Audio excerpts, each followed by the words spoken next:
It is time for more Pokemon Sword. Yeah, by the way, Dusty Man, I do not have either of the Let's Go games, but I do have both Brilliant Diamond and Shining Pearl. Because I pre-ordered the combo pack. Because I, like a fucking idiot, hoped that there was some distinct possibility that they might do something other than just, like, the rawest remakes of the first games of the original Diamond and Pearl that you could possibly imagine. I'm surprised they didn't replicate the frame rates, you know? Also, we're in the wild area because I'm going to go scavenge. I'm going to go scavenge a little bit here. Let's see if we can't find us some more watts. Maybe we'll be able to buy a nice tech record or something. Oh, that's a shame that you can't move the partner mons from that up. Even if it's like, hey, yeah, I'm about to delete my save file.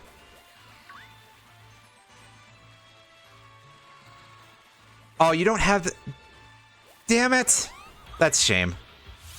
It cannot be helped. Sometimes that's how things are, but all I can say is, buddy, whatever it is you got in return for when you sold those off, it's probably significantly less than they're worth now.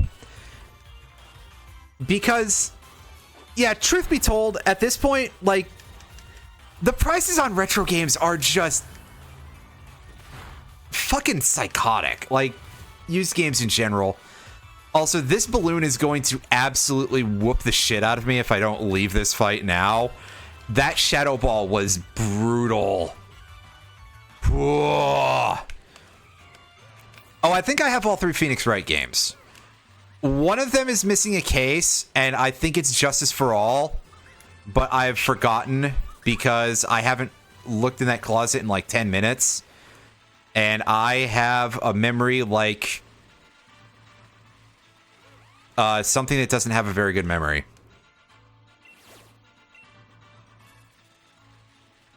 Yeah, it seems like... It seems to me like re-releases only seem to annihilate the value of games the way people say they will when it's games that I already have or do not care about. Like, obviously, I do enjoy the Phoenix Wright games, so it's not that end of things. But yeah, if I was going to sell those now, that wouldn't be much of a thing. On the other hand, like, every time they've been able to 100 watts for a single EXP candy. That's not amazing, but it's something anyway. Every single re-release in any format of Earthbound, by the way, has completely failed to like tank the price of the cartridge badly enough for me to be able to actually own one. I own a Japanese Mother 2 cartridge, but that's not exactly the same. Those have been worth dirt since time immemorial. Because I think it was just more available in Japan, really. Japan was a little bit more receptive to that sort of biz than America was. But also, American advertisement for Earthbound was infamously really, really questionable choices were made there, to put it nicely.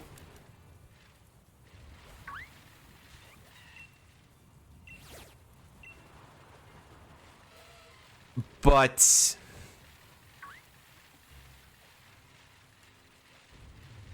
yeah, I mean, I've kind of been like, gee, I would love to have a cart copy of Earthbound to hang out in my area where I just collect things because I have problems, really. And to think, usually I'm not much of a collector, or I'm the sort of person who's like collecting and taking stuff out of circulation is kind of, but I really do genuinely like Earthbound quite a bit. But yeah, not really a thing that's kind of dragged that cartridge value down between any of like, oh, the SNES Classic, or oh, it's literally available on the Switch internet service. Nintendo Switch Online. Oh my god, I forgot the name of that, and it's that simple. Oh. Oh. I may need to lay down. At the very least, I think now that, like, Metroid Fusion, for example, is of a slightly more non-insane price.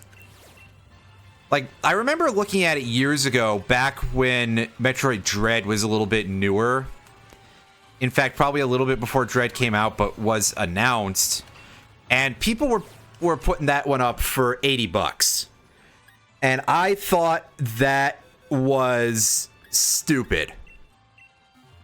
Because I remember buying it new and it was $40. And remember, that $80 price point contained only a cartridge.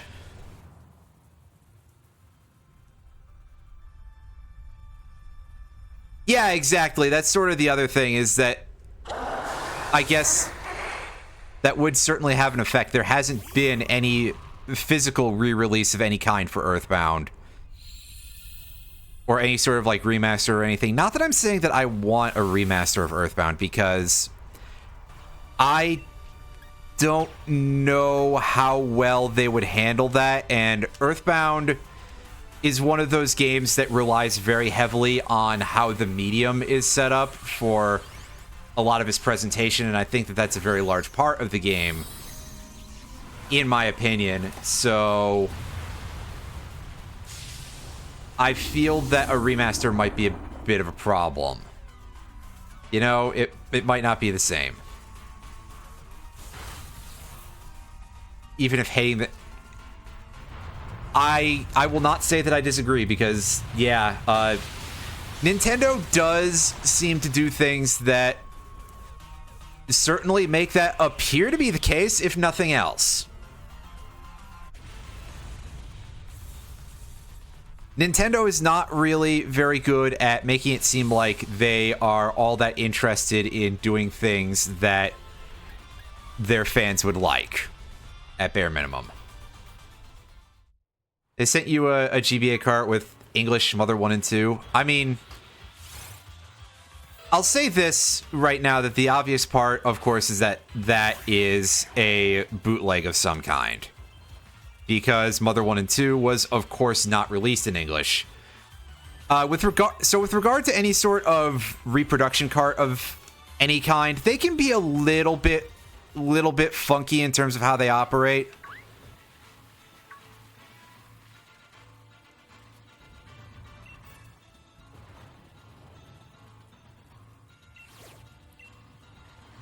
I have the only repro carts that I know that I have for the GBA are that I have a repro each of FF5 and FF6. I haven't checked to see how well they work, but a guy gave them to me for $1 each, which, you know, all considered,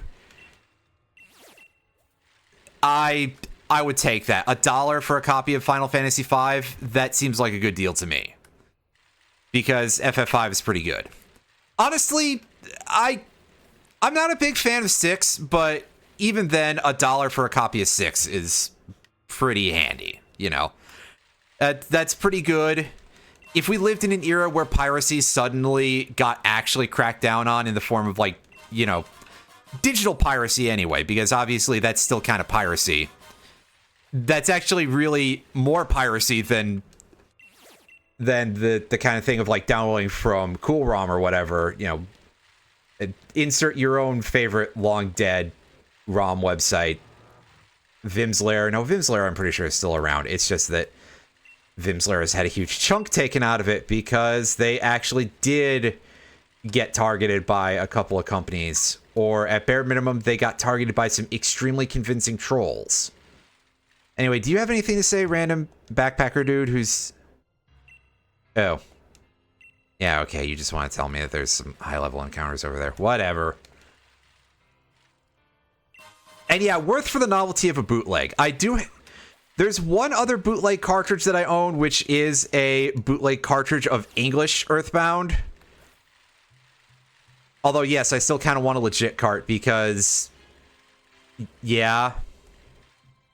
Although, truth be told, like, if it never happens, I'm not going to be, like, you know, so horribly bent out of shape, because I've got good enough, and also it's not that hard to emulate SNES stuff anymore, especially because a lot of platforms, they tend to make sure the most popular games are emulated first, and while the sales numbers will never show as much, Earthbound definitely has a pretty strong following, and there's a lot of people who at least agree that it's worth experiencing. Anyway, yeah, Sizzlipede is pretty good. You've got a repro of Fire Emblem 6. That's kind of neat. That is one that I guess I wouldn't dislike having.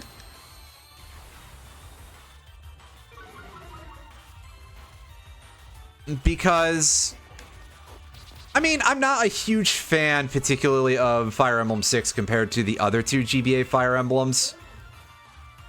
It's a little bit on the sort of overkill side, but hey, if that's, again, if you're looking for a strategy RPG, it's still quite a playable experience. Paid $4 for the SNES Killer Instinct. Ooh, wow. God, I wish I'd actually had enough of a brain to, like, collect retro games back in a long time ago, and also not sell off any of the old stuff that I had from that era, because yeah, I definitely have gotten rid of some pretty good stuff over time. I also got rid of a lot of crap, but that's kind of true of, you know, that's how video games do. There's a lot of good and there's a lot of trash. Oh my god, that's a blit bug. I was like, is that a fucking Caterpie? No, it's a blit bug. It's funny. I did get a couple of stuff when it was, like, affordable. I got Banjo-Kazooie for, like, $8. So that's one that I'm still kind of pleased with.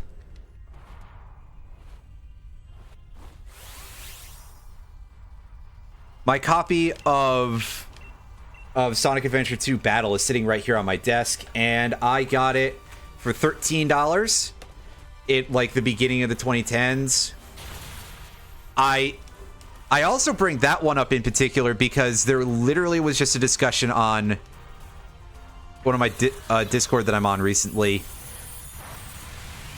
Oh, is this thing literally immune to pluck? Did I done fuck up because I didn't Dynamax? Oops. So the thing here about this, there was a discussion on a Discord I was on earlier about where video game prices for retro stuff was going and how ridiculous some of it is, and somebody brought up the price of Sonic Adventure 2 and Sonic Adventure 2 Battle and how those have been massively inflated over the last couple of years. So I got to look over at the fact that I have a copy sitting on my desk that I bought for $13, and I'm just like, yeah, thank fuck I got that. My copy of Eternal Darkness, which I got, which, you know, back during the period where people were starting to actually overcharge for retro games disgustingly, did cost me a whole leftovers. Did cost me a whole $50, but it is complete in box, and nowadays it's definitely worth twice that. So, okay, right, it's B button to do the dash once you've accumulated some electrical energy. I thought it was click the left stick for some reason, and that it was like something we didn't unlock for a bit. So I've been using the bike wrongly for a while here. Whoops, whoopsie doodle. Don't look at me. I'm bad at video games.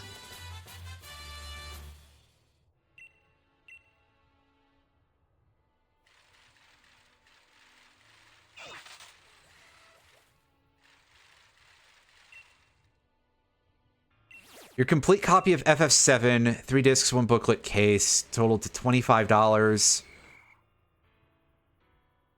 I'm trying to remember what my copy of FF7 cost, because I I bought that. I think the one that I bought was like still in the wrapper, but it was from back when I lived in Chicago, which we moved from Chicago in early 2009. So I got that thing at a flea market for a price that was less than what you paid. I'll say that. I got a copy of FF8 though for less than $10. That one was used, however. That one was one that I found at a disc replay for a very, very budget-friendly price. On the other hand, I kind of suspect that a lot of... So, how do I put this, like, diplomatically? I don't expect that that one commands the kind of prices that FF7 does, because people don't like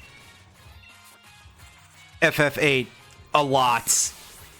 Like, I think it's kind of ridiculous the way some people respond to it, but like it is just a thing that FF8 is not that popular with a lot of people.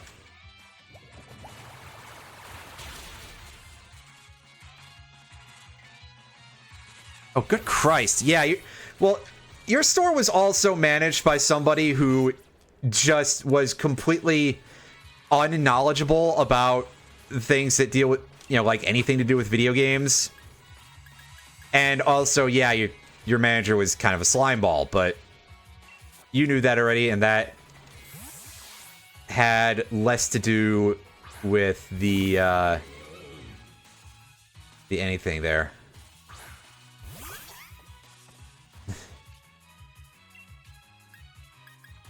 Anyway, you know what I'm saying. We've talked extensively about the quality of the store that you worked at like a decade plus ago.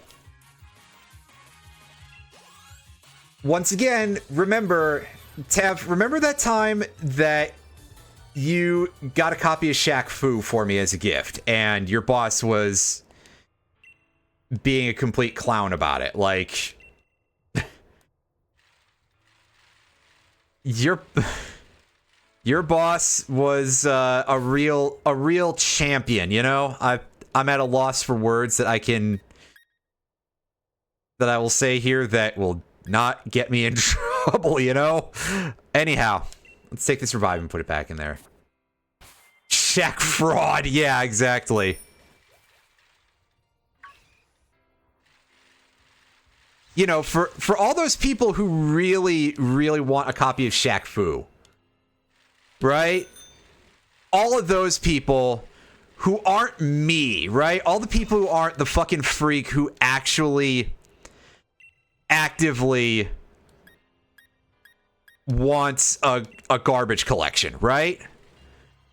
I would love very seriously to start building a collection of bad games. And for that matter, I did buy that copy of Ride to Hell Retribution. So I'm already well on my way when you combine that, Star Ocean 5, Shaq Fu. I don't have a hard copy of Omicron yet, but if that ever becomes like a thing that's vaguely affordable, that will certainly take pride of place in that collection.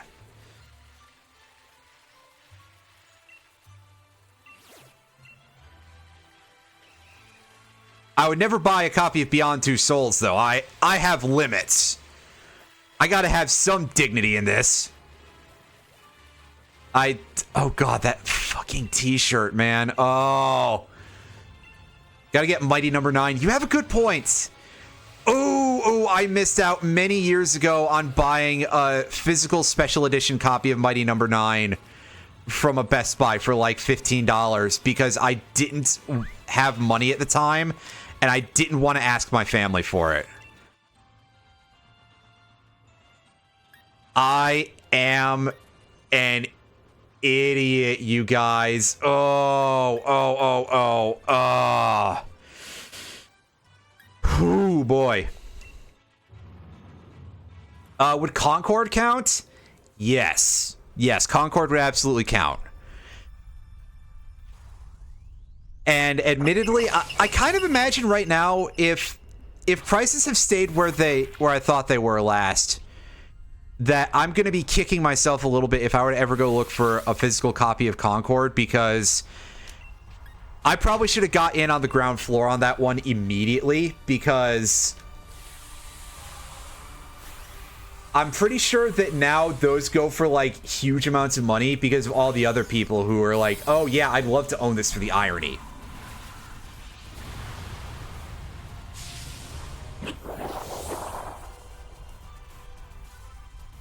And it's got to be that, right? Like, I can't imagine that people actually enjoyed Concord. I don't think I've ever heard anybody say a good word about it. But yeah, sadly, I do not have that, and I would love to get it. My absolute gaming holy grail, though, is getting a hard copy of Limbo of the Lost.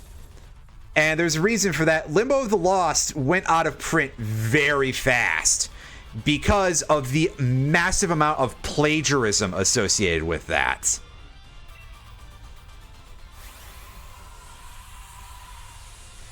Limbo of the Lost basically stole almost all of its assets, or if not, everything else is like pre-built stuff from various like storefronts. So it's what nowadays we would call an asset flip. And the writing is moronic. It's an adventure game. The actual like adventure game gameplay is absolute trash. The puzzles are nonsense. It is horrible and hateful in every way possible. But I would kind of love to have it just for that reason, because it's like the worst thing possible. Oh, GameStop gouges like a motherfucker, so yeah. Oh yeah, the Guy game. I think that is one that's probably the one I would avoid, I think, just because I really don't want to have that for multiple reasons, and one of them has to do with the fact that owning it may constitute a crime. Fun fact, though, that studio developed out of some of the original guys from Retro Studios. Like, weirdly enough, that there's a through line between that and Metroid Prime. That's fucked up. Anyway, anybody have some ideas for naming Dwebble? All of our serious Pokemon get nicknames, and Dwebble may well count. Cake. I mean, it does sort of look like it's got a slice of cake when it's carrying its little thing around. I mean, like the band, not the food. I haven't thought about the band Cake in a very long time, to be perfectly honest with you.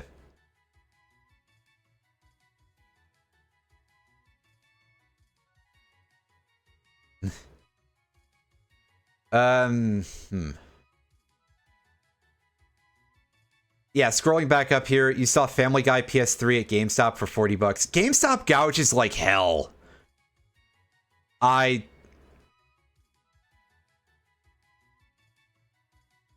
mean, that's probably not news to anybody, but oh boy. Name it Cough Egregious. Oh. Yes, a Pokemon that they did not name well. Tiramisu. That's actually pretty good. I like that one, so we're going in there. Oh boy. So while I was digging through my boxes, I did find a Pokemon that I had gotten from an ex-friend who pronounced Cough Egregious in a very specific way, we'll just say. And yeah, there's kind of a lot of reasons why this guy is an ex-friend. But yeah, so there was some like weird. I went through my Pokemon home boxes in case I hadn't mentioned that. It was this weird mix of like, you know, fuzzy nostalgia and oh god, I got that from someone who's a complete piece of shit.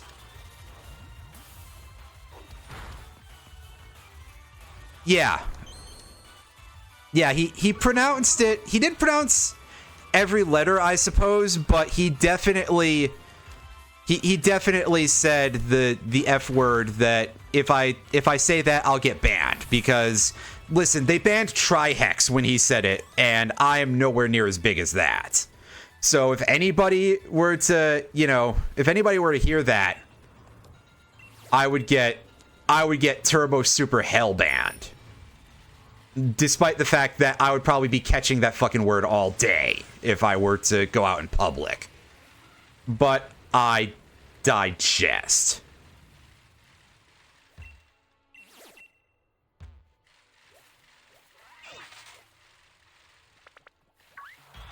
And I've had quite a few conversations with multiple people and brought it up many times that their decision when it came to naming that Pokemon is like, that's probably the worst that they've gotten in the Pokemon franchise, with the exception, which is saying quite a lot because this series has fucked many things up. I think it also kind of hurts me in particular a very special way because, like, I think Cofagrigus is a really cool Pokemon, but also I love the look of ancient Egyptian themed stuff in general. Hey, we got some free Watts. Yay. That's right. Watts from Legend of Mana, which will be the second time that I brought up Legend of Mana today. Like, completely independent of each other.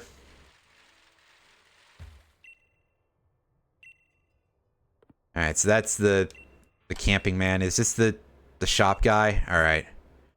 What do you got here? We got Thunder. I can buy a Shadow Ball. I can't quite afford Ice Beam yet, though. That's... I'm gonna go pick up Ice Beam real quick. Yeah.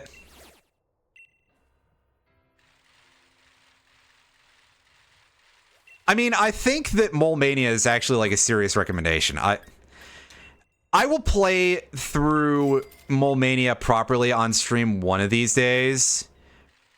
I just kind of have to remember it when I'm not thinking about like any other games. Because I'll keep getting distracted from that and be like, but I've got this trash I could be playing instead. And that'll get you all bent out of shape, and to be fair, there's probably a little bit of humor there as well. Oh yeah, by the way, I'm sure we all noticed, but I did evolve Pumpkaboo into Gourgeist off screen. It's just a trait evolution for anybody who's like, oh, how do you do that? It's like that. Oh, don't give me that look. I mean, you can give me that look, actually, if you feel like it. What do I look like, your mother? Don't answer that. It says, I think it's just a small pumpkin. Because that is what was available in the wild over on that one route over by Turf Field. Speaking of which, we did get ourselves a Thunderstone. So... I could go find an Eevee, right? Yeah, the big ones have a different sounding cry, which I think is kind of neat. I'm surprised it's not different for all the sizes, but hey, that's okay.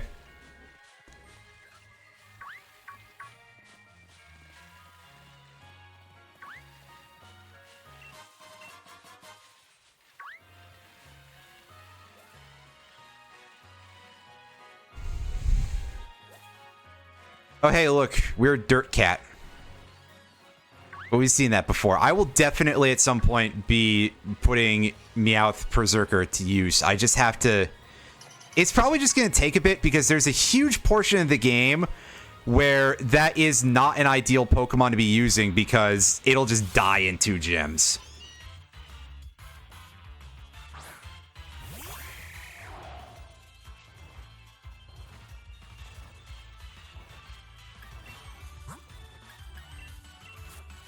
But after that point, it'll probably end up cycling into the team. I guess depends very much on what else I get around to.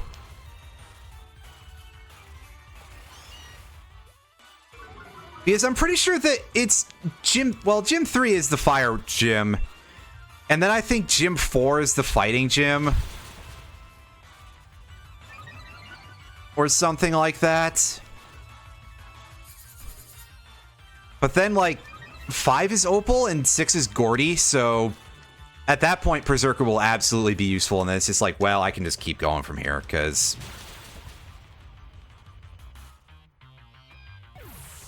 Oh, I don't remember that at all, so I'll just have to take your word for it, champ. Who is champ? Wait. Here, let's put our pumpkin up at the front of the party. Yes, because we're in sword version, so we have B and Gordy. If we were in the other one, we would have the weird ghost kid and the MILF. Her name is even Melanie. Jeez. Anyway, it's like something I would do if I was a hack. I'm sorry. Hi, Alan.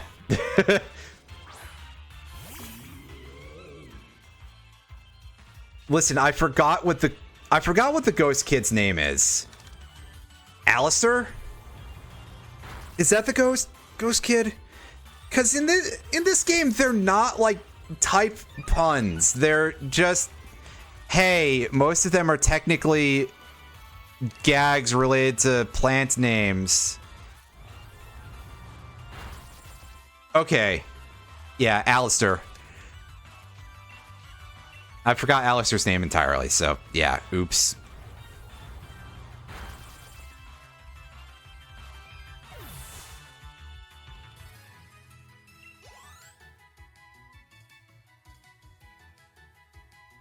Because for some reason there was this period where they decided to not really make the character names be puns, at least in English. Like this game, they're like definitely all not puns, but some of them are trying a little bit. Like the water type gym leader is Nessa, and you can kind of go like, oh yeah, like Loch Ness, right? And there's obviously that part of your brain that goes, no, you stupid asshole, that's for morons. Oh, by the way, hi, Plastic Alan. Sorry, I'm in the middle of a bit here where there's yelling. So, what a great time to be introducing, right? Saying hi. Anyway, yes. Gen 7, like, I guess it kind of worked because they were going kind of hard with Alola and trying to make it be like, hey, yeah, we want it to hit the vibes of being like Hawaii. But also, I think there was a lot of that. Well, okay, no. Gen 6, they were a bit more oblique, mostly, but they were not completely off.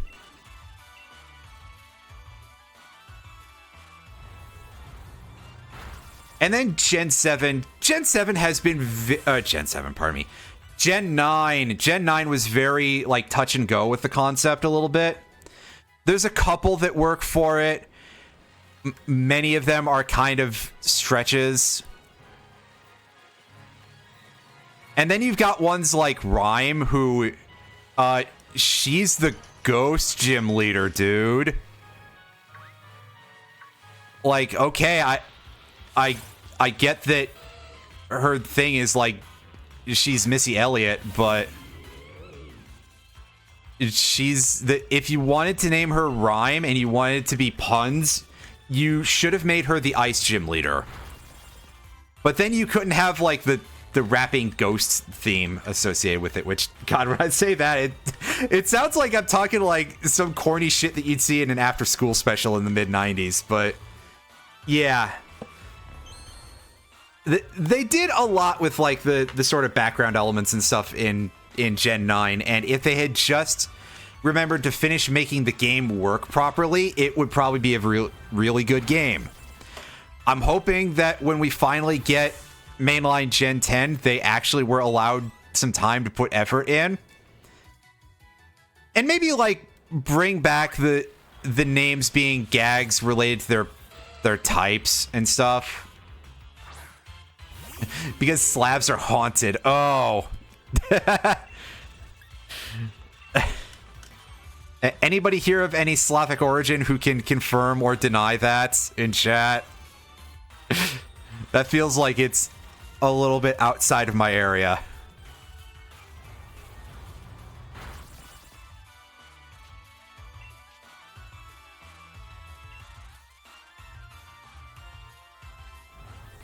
Is that a thing? I could believe that being a thing.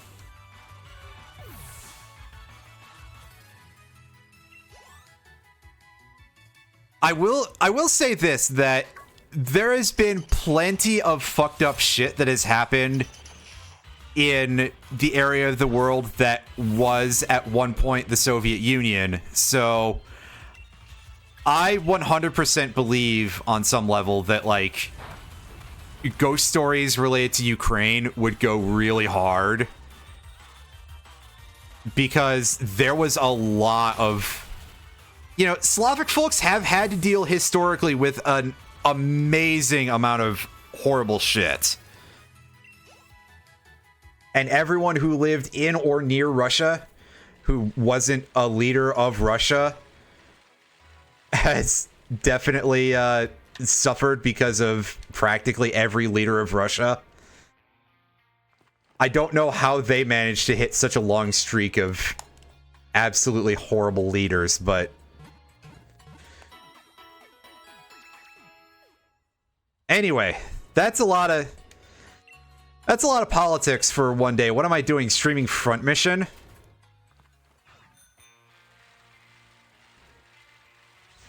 Yeah, literally. So Plastic Allen was streaming some of Front Mission Gun Hazard earlier today, a fan-translated patch of it.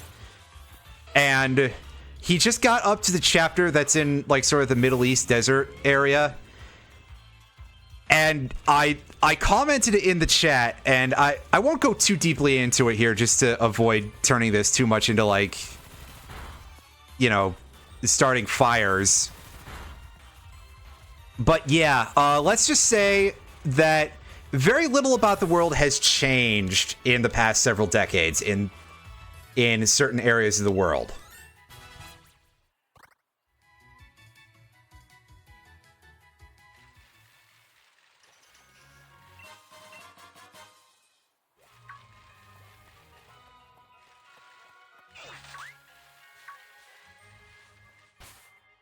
I'm gonna check my Pokedex. Surely I have an Eevee in here, right? So I can take a look at this and see if there's any sort of, like, specifics about this. Does it have a wild area spawn? No. I know that in, like, the deep wild area, there's that one place where just the evolutions spawn, but it's just gonna be me filtering through random encounters, isn't it? Do they like do the model pop thing, or do I have to keep jumping into the spot every time, so that way I can just keep finding Milcery or something?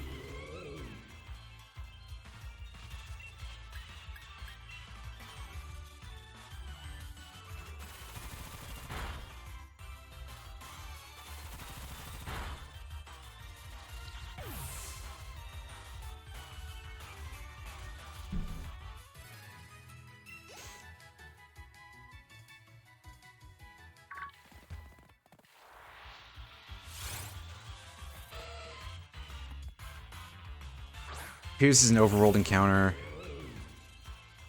Okay, so it can just actually, like, pop up as a model. Excellent. Good. That helps. Yeah, my main problem, again, as always with Scarlet Violet, is going to be this game is unfinished. And also, it performs, like, really, really badly. I've seen slideshows that have better frame rates.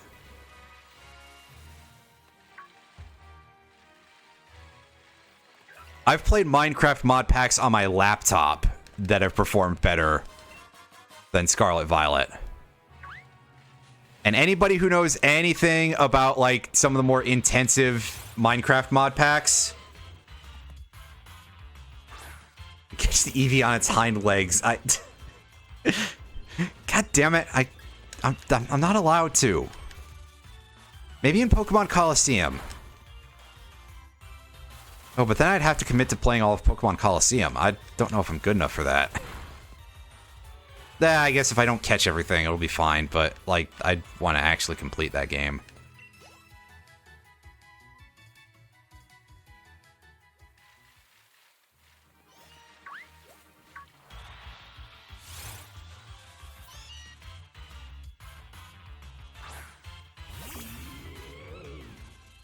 I have not played Gale of Darkness yet,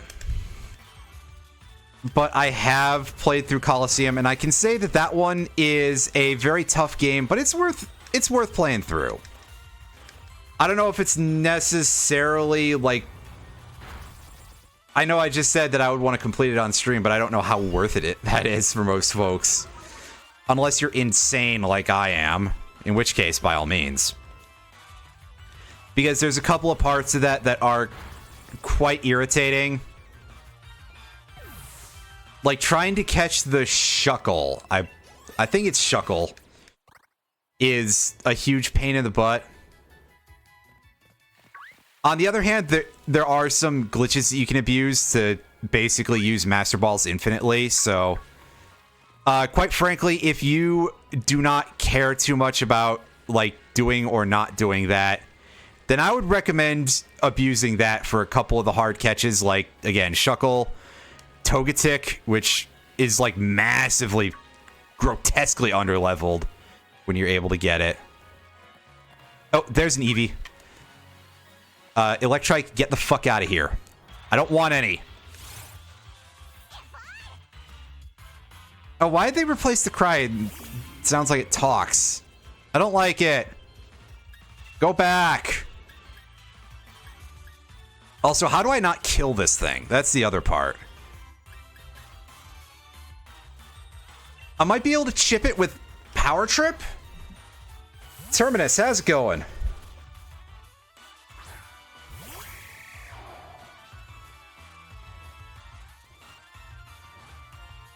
I mean, I could do that. I'll probably run out of Pokeballs before that, though. Alright, so let's doink it with an unboosted Power Trip. This should hopefully not kill. Okay, yeah, I can probably do a second one. Yeah, especially if it wants to keep debuffing my attack. I'll take it spamming Growl.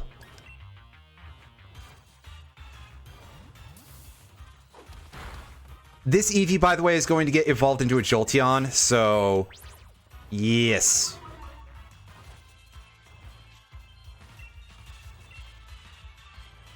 Might be moving the next day or so. Well, hope you're going somewhere that's, well, better than where you are now. That's the most I can say for sure. Just, hey, I hope it's not worse.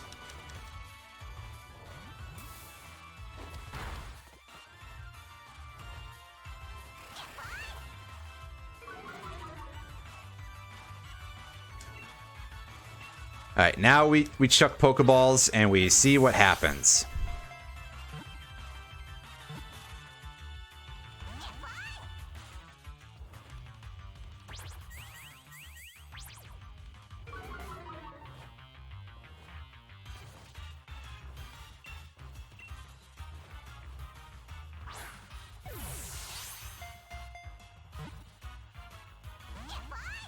Interestingly enough, I think the catch sequence is a lot slower in this than in Scarlet Violet, but it definitely, this whole game moves more smoothly.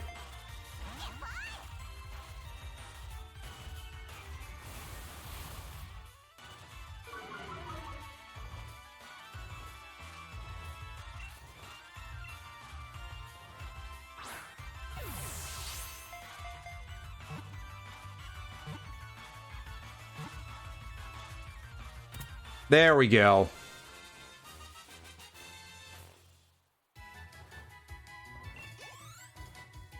All right, so as I said before, we're going to be evolving that into Jolteon, so keep that in mind when folks are, if anyone wants to submit a nickname possibility for this.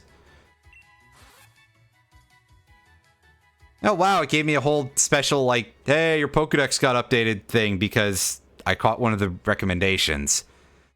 A thing that I keep forgetting is a part of this. And Sparky, well, that's better than I was going to call it Needle Mouse. You know, do you guys remember the phrase Project Needle Mouse?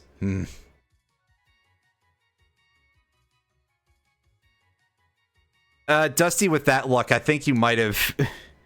I think the RNG might know on some level and swing the other way away for you, because 2 shinies in Fire Red, 10 minutes apart.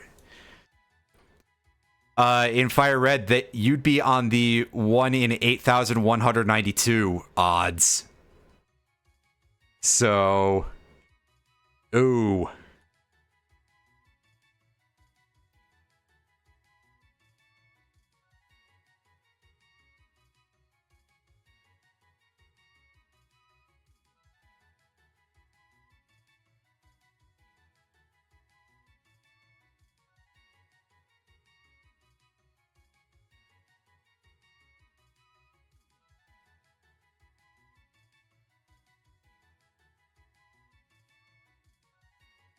So the phrase Needle Mouse was attached to a, at the time, unrevealed project that I believe later turned out to be Sonic the Hedgehog 4 Episode 1, which, man, at that point, just leave it as that, right? As if the Sonic franchise needs more crap games under its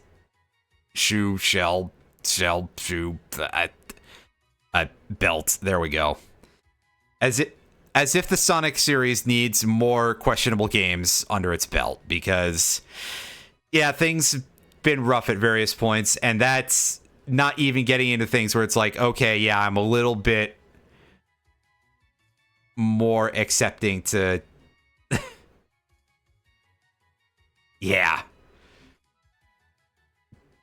People nostalgic for Sonic 4... Are there people who are nostalgic for Sonic 4? I mean, I guess... it's a distinct possibility. Anybody can be nostalgic for anything. Especially if it's, like, old enough. And Sonic 4 came out a while ago. Can I check? I'm pretty sure I own it on Steam.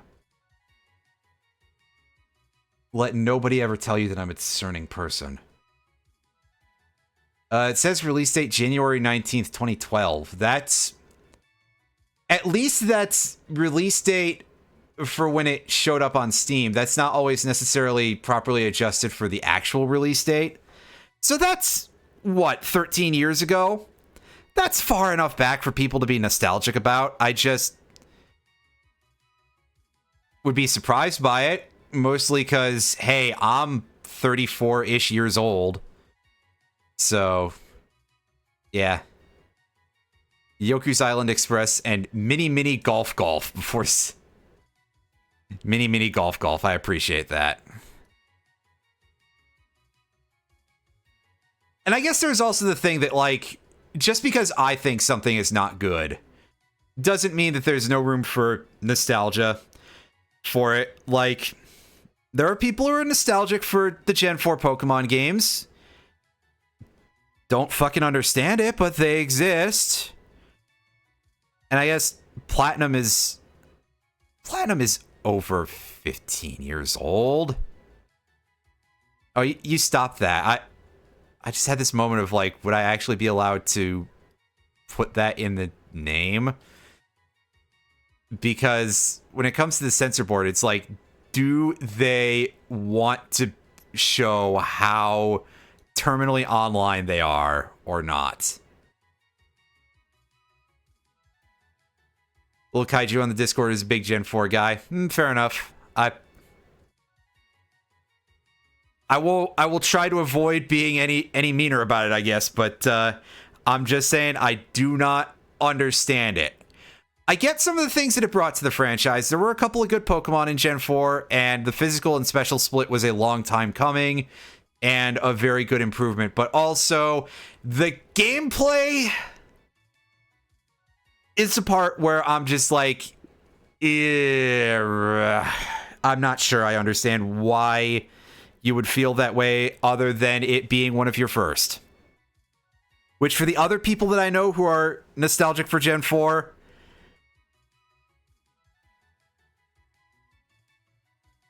that's kind of what a lot of the reason is. And that's the thing with a lot of that, with a lot of nostalgia, is people aren't necessarily going to start at like the point where all of criticism is like, hey, yeah, this is the best thing. And to be fair, all of criticism is not necessarily correct at any point either. You know, there's plenty of things that every single critic in terms of a medium will be like, oh, this is the worst shit ever. And I'll just be like, yeah, no, I think this is great. So anyway, I'm still kind of stuck on naming this future Jolteon, and by future I mean like the next couple of minutes. The suggestions have been not whelming.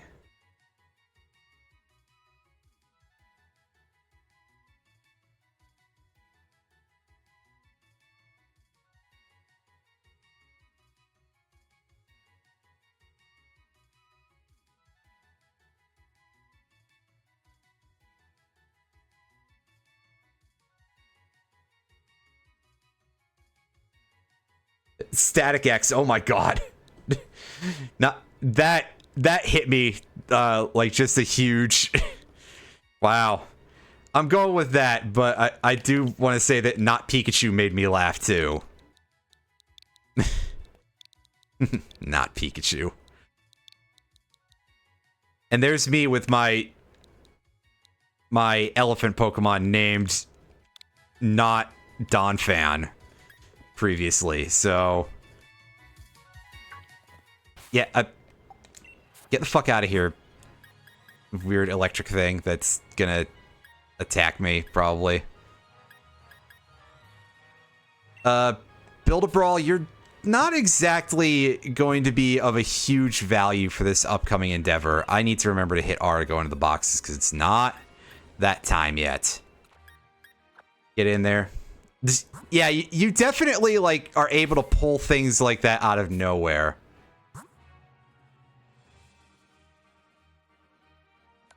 Oh god, I hadn't seen that part of any of the leaks, but I think I missed out on most of the Gen 9 leaks, shockingly enough.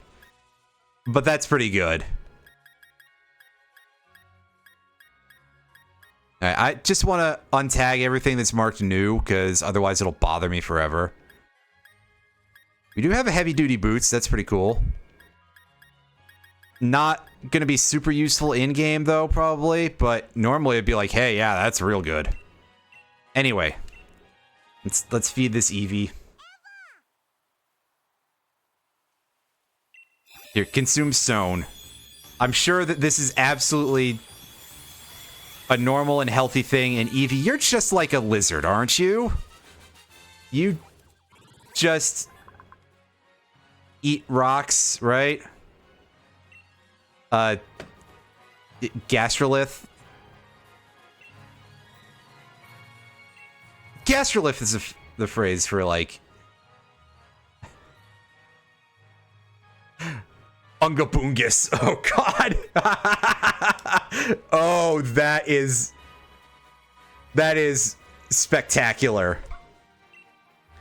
Whoever put all those leaks together and, like, organized all that stuff to give names like Ungabungus, that's pretty good. Alright, sort by type. That should at least put us with a chunk of our EXP candy zip here. So I can feed this thing, like, an amount of these.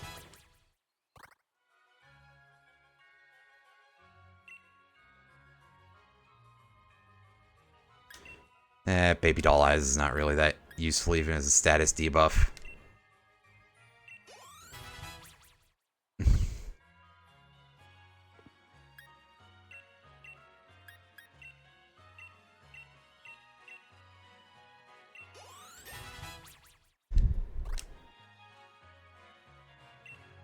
Okay, yeah, heck with it. Let's just slam all of these in.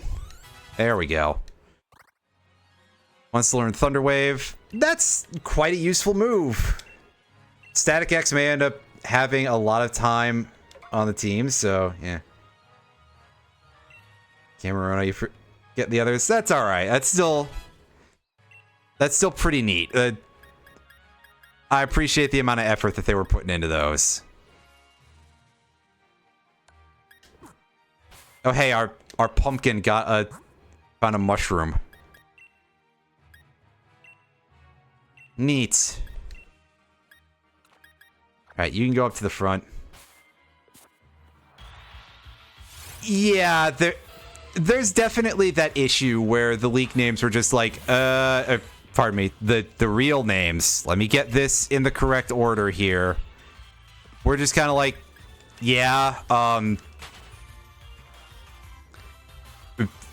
we called them Iron whatever. Especially for the future names, which I've complained about before. That it's just like, yeah, they done kind of made that a little boring.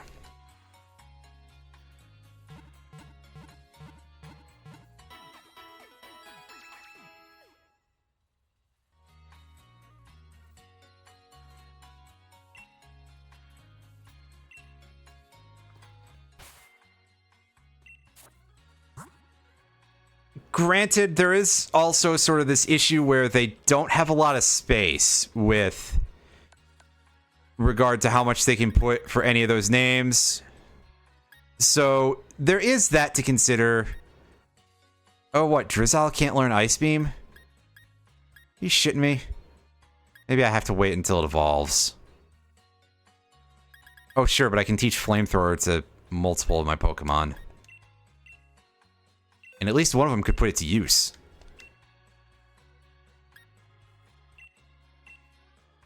With regard to the names, ultimately it does kind of come down to, like, they had only so much space for any of the, like, iron anything, but it does sort of get a little bit like, oh yeah, this is boring when you see how many of them are just exactly the same.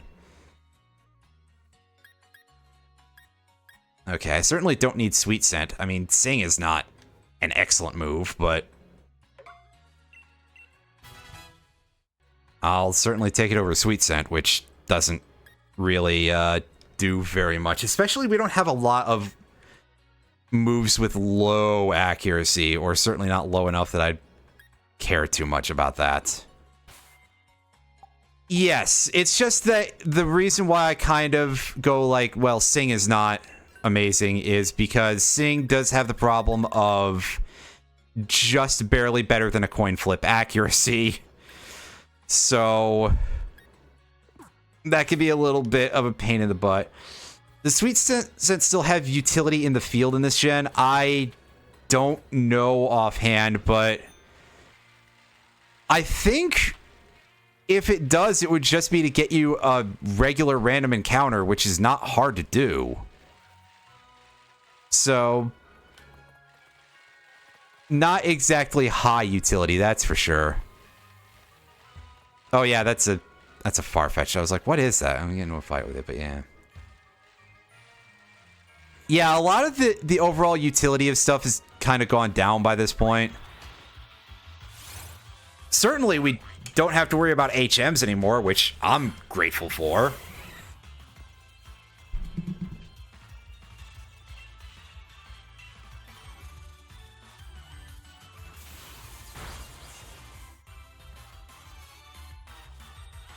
Hey, nice crit, but unfortunately that is telling me that this is not doing a lot of damage.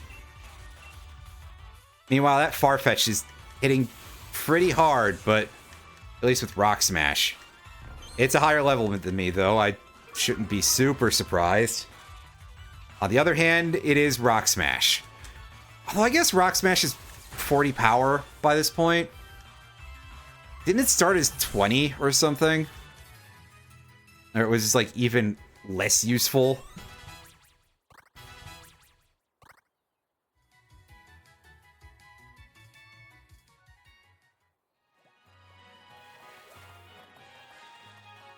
Does it use the same sound effect as a shiny effect?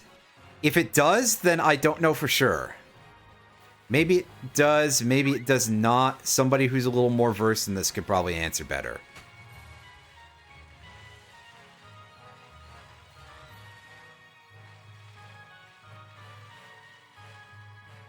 Well, let's see if we can get into a fight with something that's got that. Which would probably not be this Minccino. We can go after that Farfetch'd in a second. That does it with some regularity.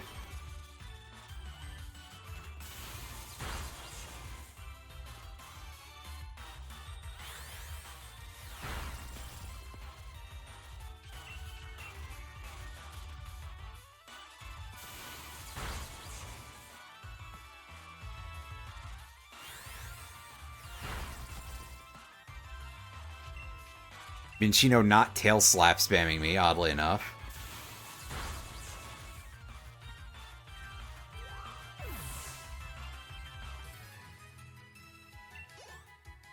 That's what I would expect it to, anyway.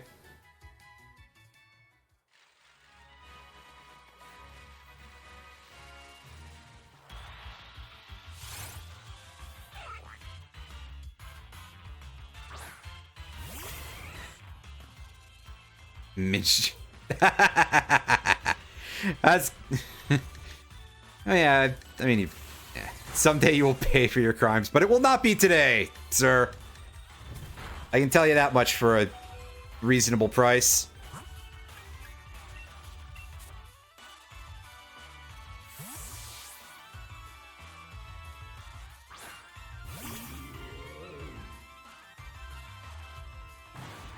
Ooh, oof. I switched into not good times. Well, screw you too, Farfetch'd, you big old jerk. You think you're so cool now that you've got an evolution and a larger than usual stick.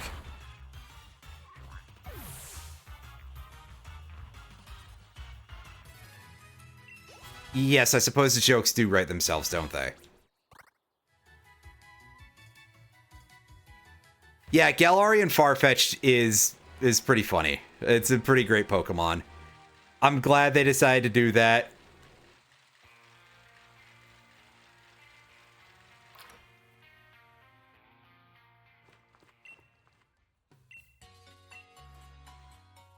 Just taking like random junk Pokemon from the eras where there were more junk Pokemon and being like, hey, yeah, now it's gonna be... Now we're gonna make it really good. Sirfetch'd is not a bad Pokemon, I'll say that. I just kind of don't want to go through evolving it again, that's all. Only have a handful of untouched Kanto... Yeah, I don't know offhand how many, but... there are truly a shockingly small amount.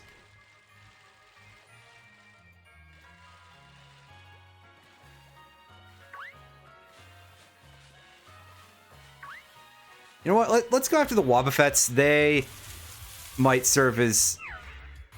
Oh, Swirlix, get the hell out of here. You're not Wobbuffet. You're not worth experience compared to Wobbuffet, probably.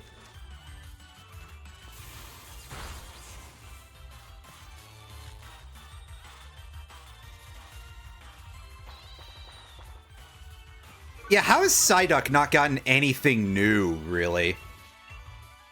I mean, there's a bunch of Pokemon that I'm just kind of like, how is there nothing new for this? Like, Seal and Dugong are kind of on my list, too, of why do we not have anything new for these dudes? Granted, I'm sure that a lot of people will just be like, oh yeah, it's just kind of a forgettable, you know, water type that you don't get to see until very late in the game. And doesn't do a whole lot. But, I mean, I think they could change that. Now, where's our further adventures of Psyduck and Golduck, right? Where are those?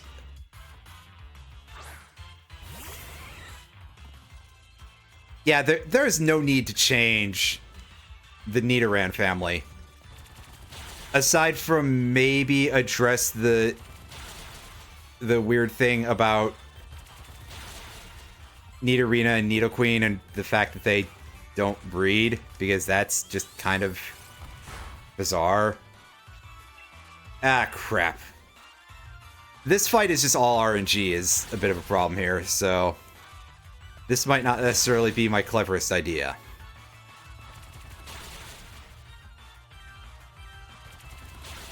I mean, I guess they could try to hash out something to change that. I think they'd have to do a surprising amount of work for that, but yeah, just digging through the Kanto Pokedex, in terms of Pokemon that have gotten no new forms, even if temporary, in their line. So Fearow is the first one.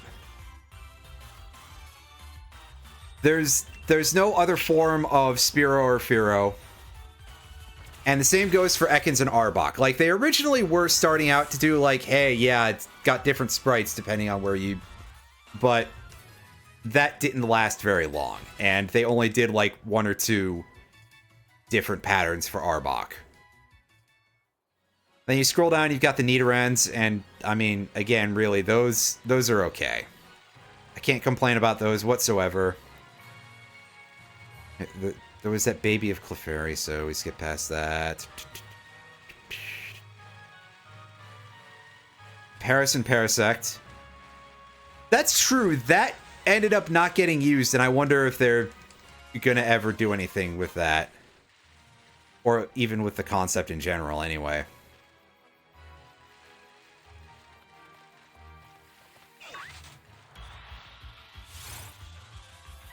So Paris, Parasect... Venonat, Venomoth, just completely untouched, oddly enough. Psyduck and Golduck, as we've already alluded to. And you scroll down, scroll down. Oh yeah, there was that Mega Alakazam, and then there was Gigantamax Machamp. The Bellsprout line. Ah, dang.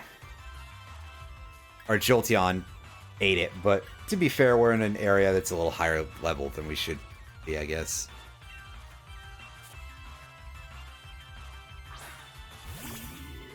Yeah, I'm kind of surprised because they did sort of pop that into Scarlet Violet, huh? Evolution. Farfetch'd. Then Doduo and Dodrio and Seal and Dugong. No alternates for Shelter and Cloyster. Wait, is that true? I'm like, in the back of my head, I'm like, fuck, wasn't there another Cloyster form? And there was not. Don't know how I managed to make that up, because I couldn't even tell you what it looked like.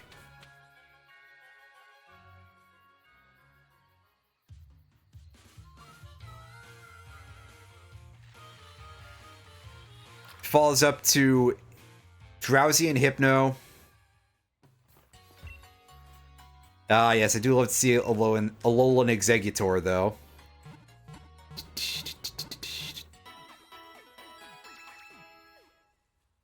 With incredibly tiny bug wings on its back, just like extremely disproportionately small. I would find that funny.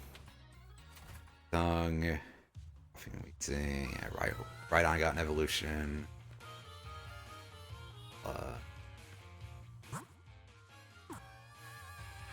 Yeah, which drops you down to Goldeen and Sea King, followed by Staryu and Starmie that got no other fun stuff there. And here's Oleana.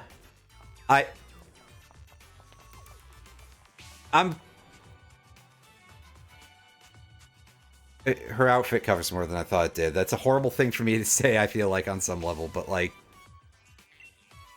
Anyway. I like how Rose is just out here in, like... He literally just looks like he's in his pajamas. He's he's clearly he's wearing like long underwear and he's in his boxer shorts, right? These aren't even like swim trunks or anything. That's just fucking boxer shorts. Yeah, Lickitung did have its evolution in Licky Licky, which... yeah.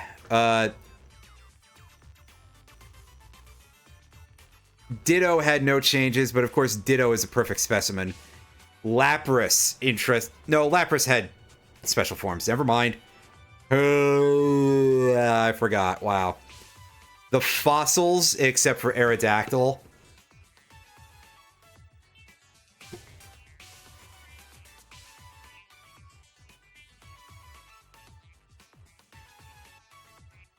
Yeah, no, I was counting any sort of, like, special form or new evolutions that were added for these Pokemon.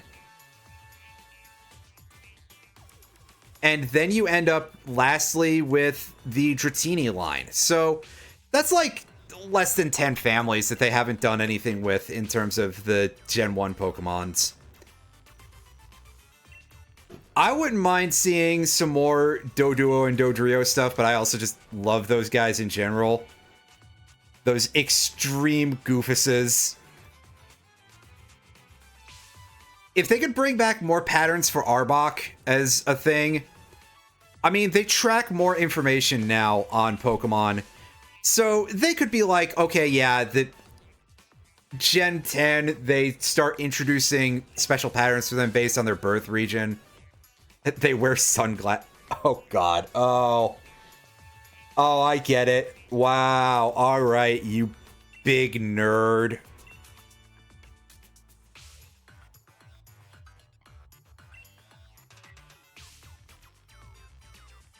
But I think ultimately, like, my big one of, like, give them something different as, like, an extra. Give Seal or Dugong something, or just let them show up early in the game so that way you are less likely to just completely ignore them.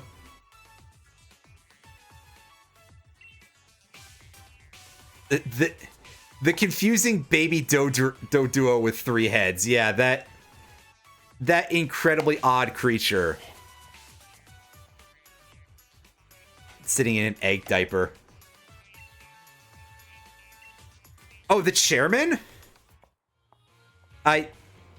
Yeah, again, why is he just out here in his fucking boxer shorts? Like, I get the idea is that he's eccentric, but that's not the good kind of eccentric, dude. That's the, like, the worrying kind. And I swear to God, I feel like I've seen Oleana with, like, a lot more, chest going on. It's certainly implied through the design, at least, anyway, I think. Maybe it's just that I'm, like, imagining things. It's very possible that I'm completely imagining this. So, Tav, you will be pleased to hear that she is the one who has Gigantamax Garbodor. So, there's that to not despise about her. We'll say that.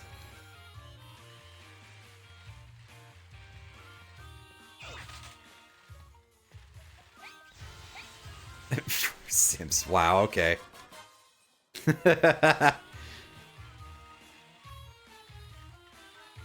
Hey, you, I saw you elsewhere. Minchino for a Cottony? I wouldn't do that even if I had Minchino. Get the heck out of here. Yeah, that's usually how that goes. Alright, this person has the herbal medicine, as usual. The old drugstore. Incense. So these items at least will boost the power of certain attacks at bare minimum.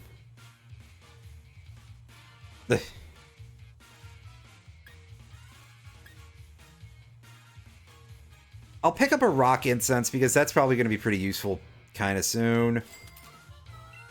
The rose incense as well. We got 2 grass types. I may as well grab 2 of them. And this is a source of more low-budget Mystic Waters.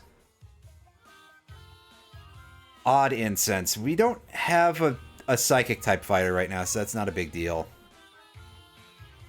Raises evasion. Makes the user go last in their priority bracket.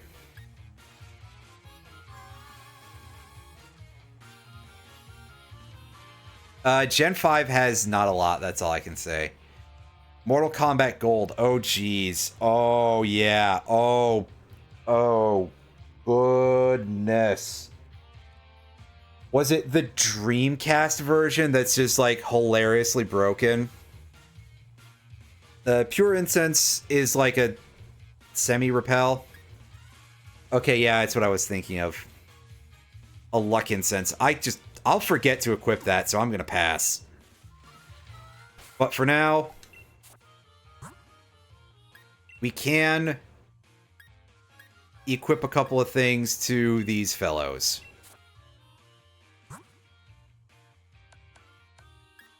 Yeah, that's what I remember about it too, is that it is severely busted.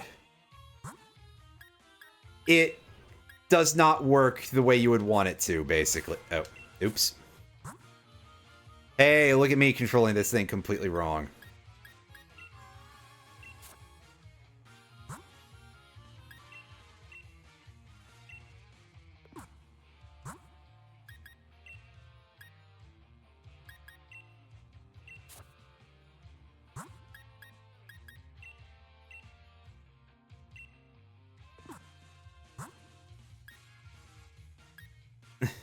Belt. Oh, I do enjoy a good any do you have Battletoads joke.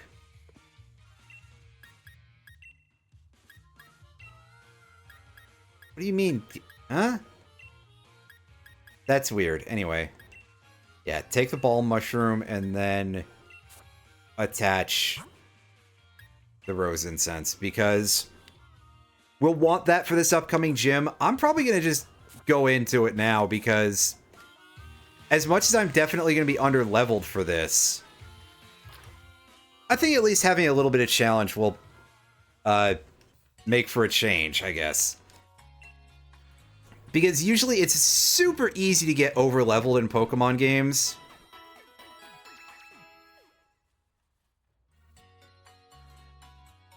So hey, if I get a chance to fuck up, that'll be slightly funny.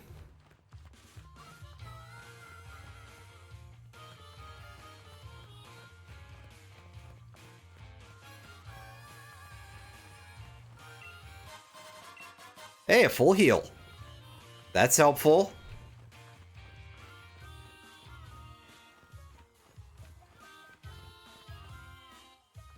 Up here, we've got the train station. Oh.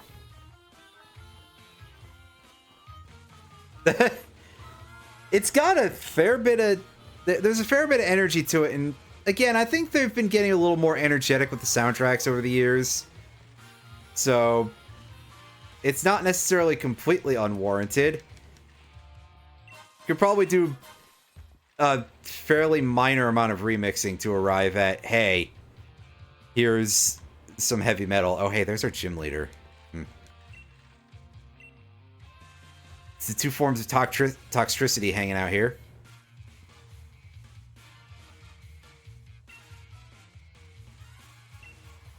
Oh, hey, it's the one everybody likes from this game.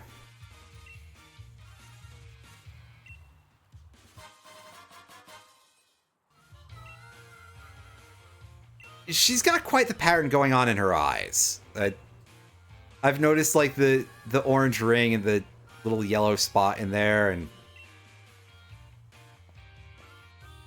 there's quite a lot going on, but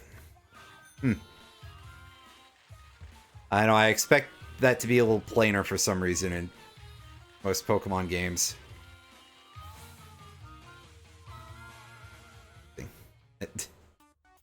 Hey, here's our friend Ball Guy. This'll dispel any of the weird conversation. That's right, we got a Lure Ball.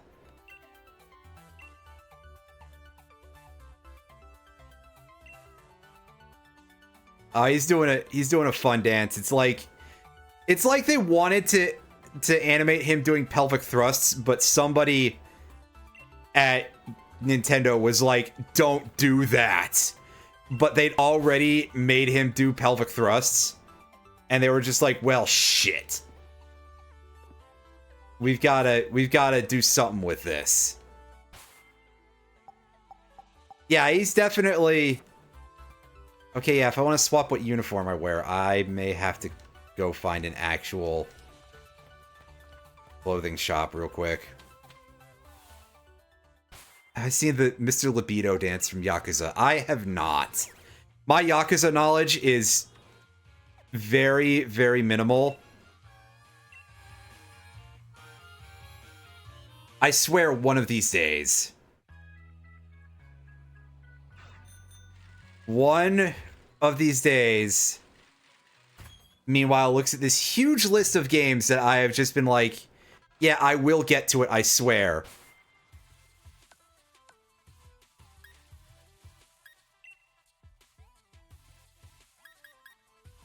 Oh, is that...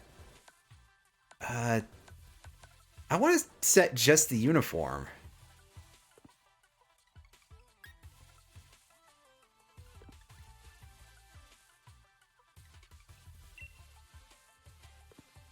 I mean, I guess I could walk around in the uniform the whole time, but... Okay, there we go. That's how we set that, I think.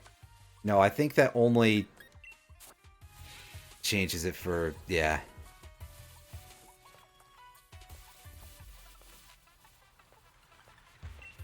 You may have sent a gift somewhere for me to see. That... I would completely believe that, right? You would send me that, because...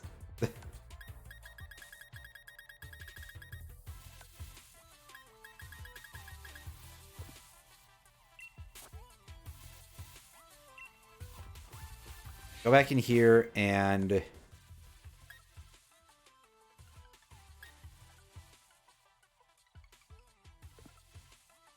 Again, just try to see what happens. Well...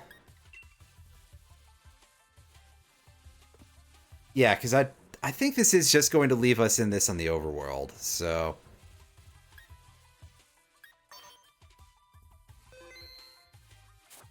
If so, I mean, this is what we look like for now. It's not terrible. It'll do. My hat options don't seem to be very impressive yet, so... I'll worry about looking fashionable if I ever come up with something a little better, I guess. Whatever. Let's go and take on this gym. And very possibly get our asses handed to us.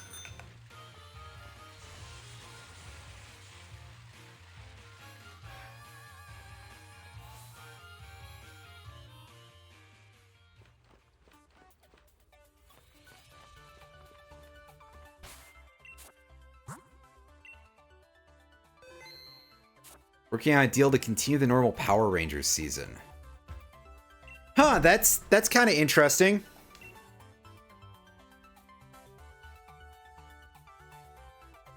The main instrument a harmonica, or what is it? I'd have to get like a better listen to it, but I think it is. Oh dang it! How do I change which outfit is my main uniform? Because I switched back into this. I actually forgot how this sort of thing works, because I'm a fool. Oh, does it involve Hasbro?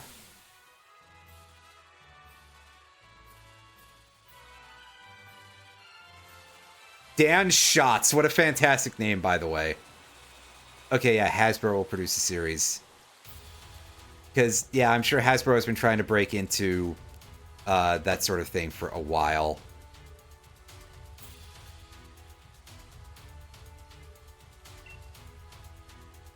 I could swear that I was able to switch to the other uniforms as like my gym uniform, but I could be misremembering. Anyway, yeah, my feelings on that with regard to...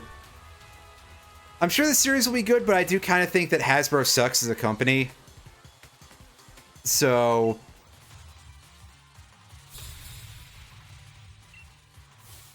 It's like, oh, that could be better, kind of thing.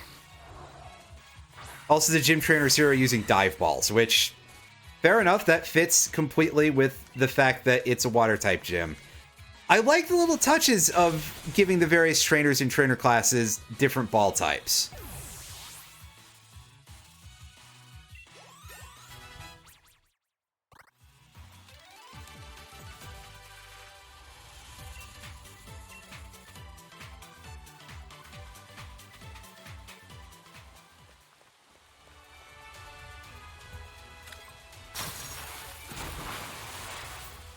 That switches the red switch.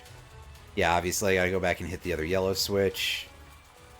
Although that middle one is blue, so I'm assuming that that's not going to get... Yeah.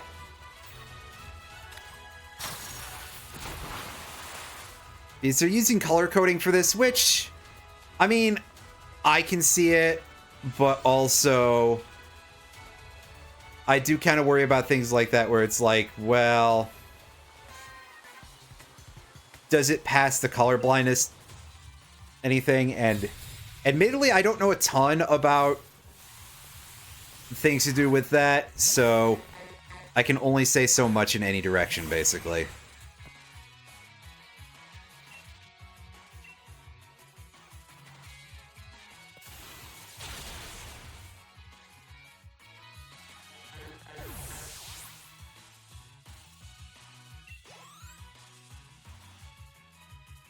About to send out a Corphish. That's a Pokemon that you can use, I suppose.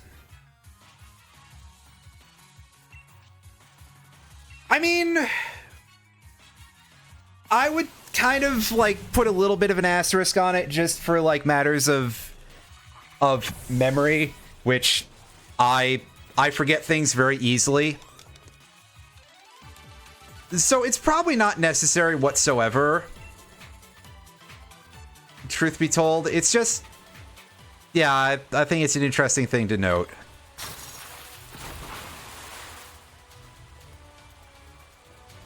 Because I think about that stuff a lot, maybe too much.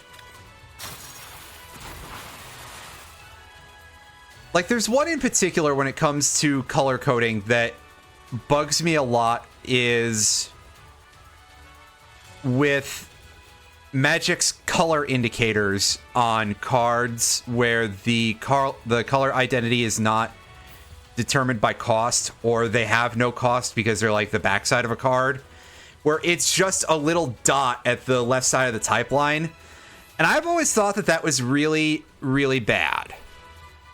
That's something where if you have some sort of color vision issue, you might not be able to see that correctly. And I don't necessarily know how fully correct that is. So I could be slightly wrong about it.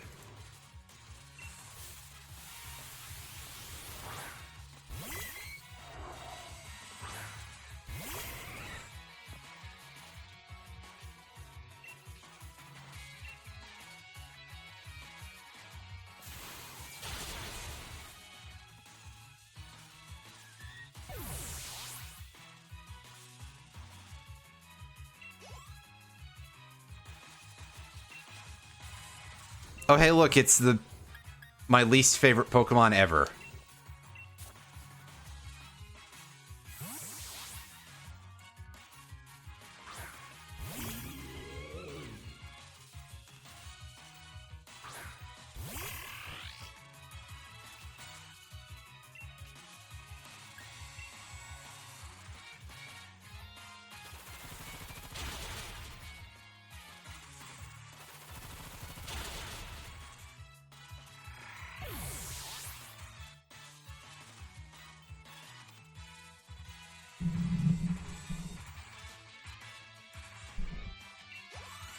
Your least favorites right now are a tie between Choodle and Shroodle. Oh, yeah, that's about where I'm sitting. 'Cause, yeah.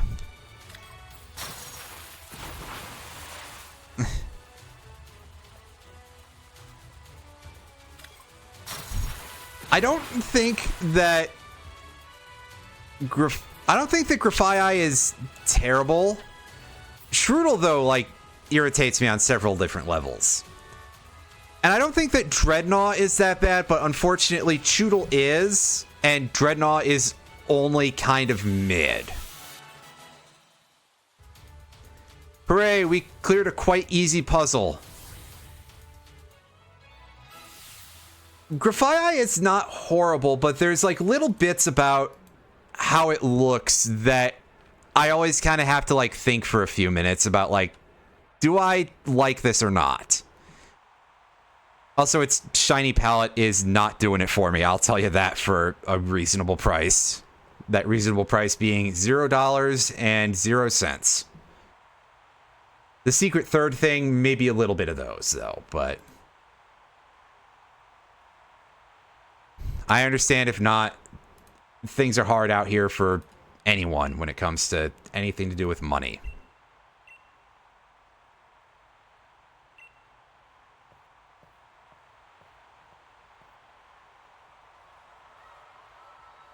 Flittle, I don't mind Flittle that much, but obviously it is nowhere near as good as its evolution, so.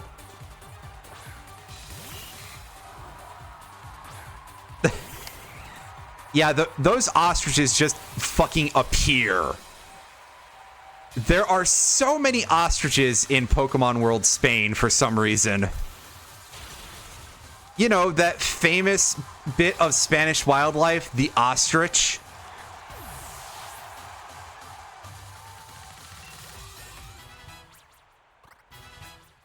Yeah, they're far more numerous than Flittle as well, which is not unheard of for Pokemon for their evolution to be like 900 million times more common than their first form, but rather rare. Oh, hey, look, Arrokuda has a priority move while it's already a fast Pokemon, which, to be fair, is what usually happens with those sorts of things.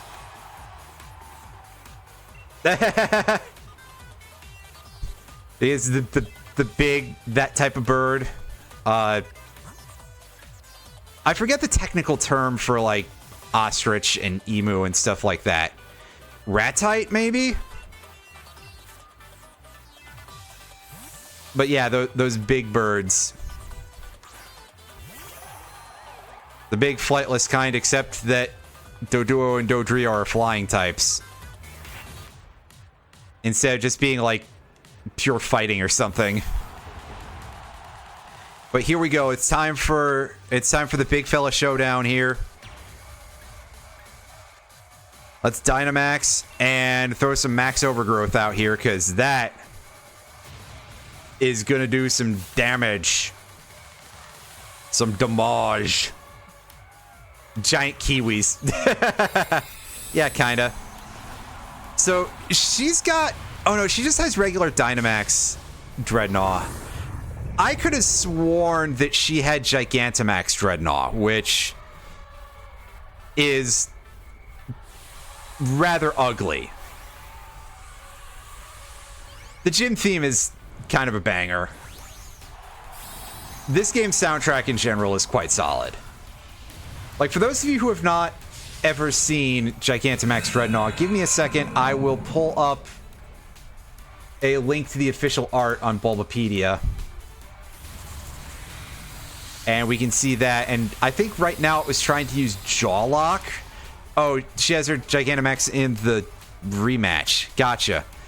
Yeah, so you can see it's kind of... Like, I guess I get from that art the idea that it's supposed to be like it's in an armored helmet.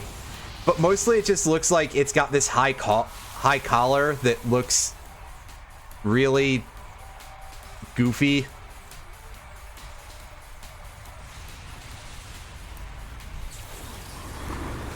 And I mean, I'm already not a huge fan of this line, and there are just so many other good and significantly better, for that matter, water rocks that I'm just like,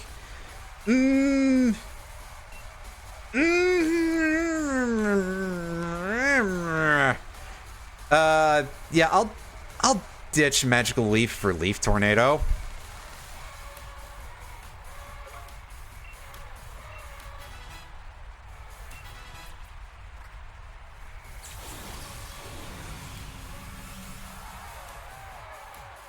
Yeah, but Kabu has Gigantamax Centiskorch, right? That part seems familiar, at least in his main fight.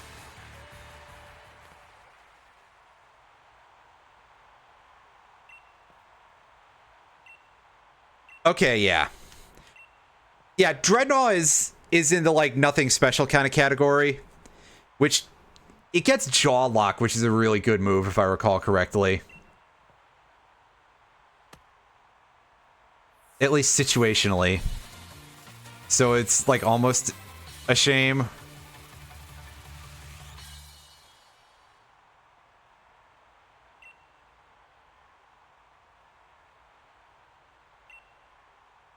Yeah, okay, because it's the one that prevents the user and target from switching. Right.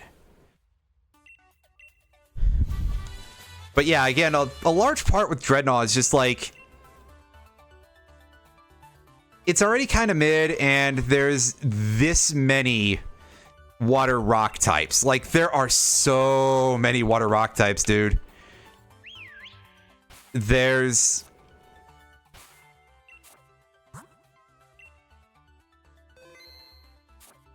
For a start, there's already the Gen 1 fossils, which are both way better than it. It needs another... Okay, sure. Are you trying to kill Wolf Glick? I mean, Jesus. I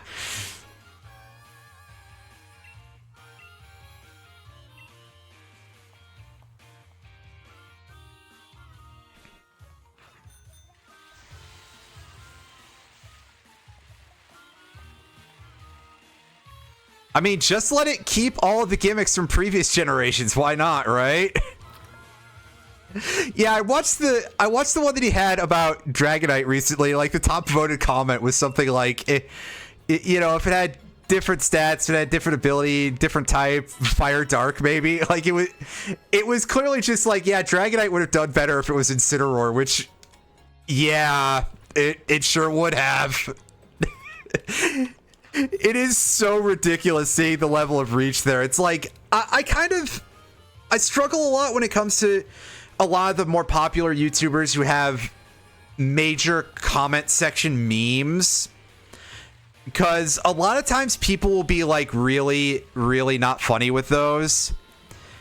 Like, if you watch any Anthony Fantano video, and it's like half of the comment sections are like, oh, well, if this was some joke about how much he loved to pimp a butterfly. And it's like, none of you people are funny. You should all be banned from being able to use the internet for the rest of your lives, quite frankly, until you can learn how to tell a fucking joke. But then all the Incineroar gags in Wolf Glick's comment section are fucking hilarious.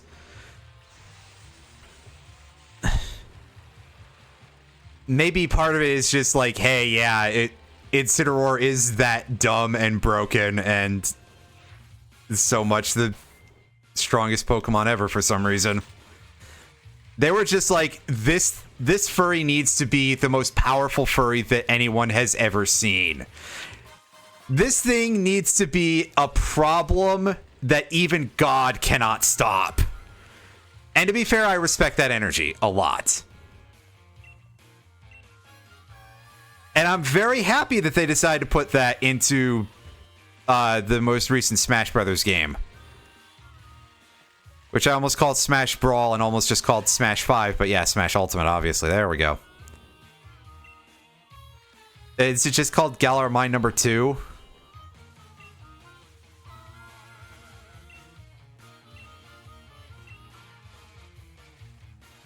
Oh, sweet victory, huh? Oh goodness, what was the guy's name? But he died a few years ago. And then they faked out on the tribute at the Super Bowl. And people were understandably very mad. Sorry, I had to switch screens because I had forgotten what I was supposed to do. Many such cases. It's not the game's fault. I'm just the one who's a buffoon. I forgot that we have to go and meet the pantsless wonder here.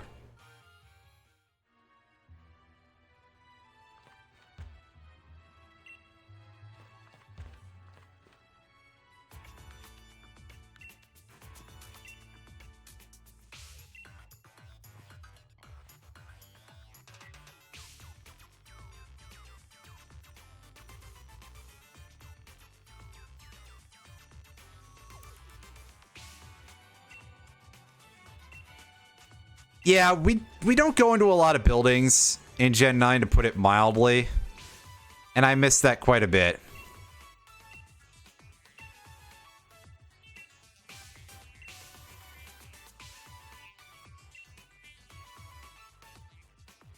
I don't think the open world thing was worth it, to be perfectly honest with you. Just not in the slightest.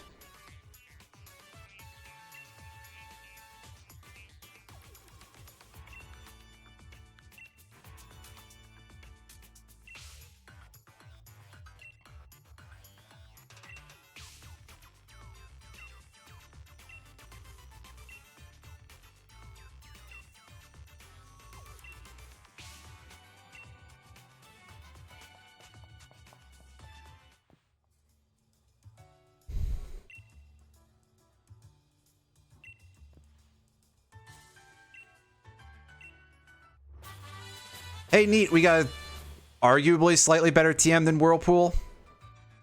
Give me back our FF13 simulator.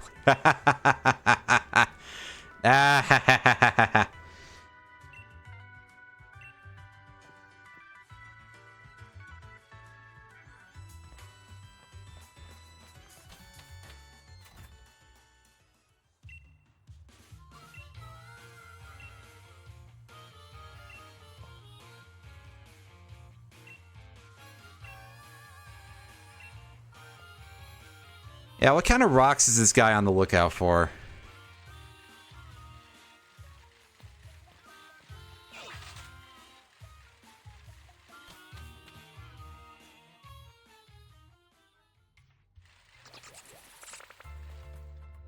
Oh, there's Binacle. That's... I'm so glad that I came in here. Ah, yes, here's this edgy dork. Her Dave Chappelle echo.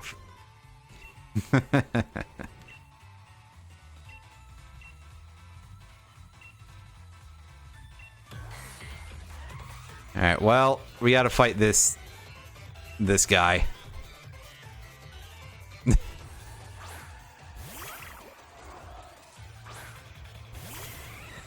Starting off with this ugly thing. I think all of his Pokemon are Psychic type at this point, so we should be able to give him the business pretty easily, because our Pin Missile is not necessarily going to be like super damaging, but it does something. And quite frankly, that's... yeah. I kind of walked into a corner with how I was talking there, didn't I? Oops. Oops.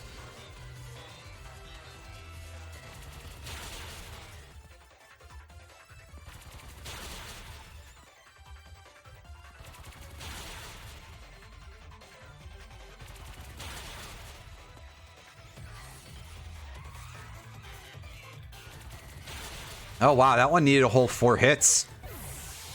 Whew. It's a good thing the RNG is in my favor here.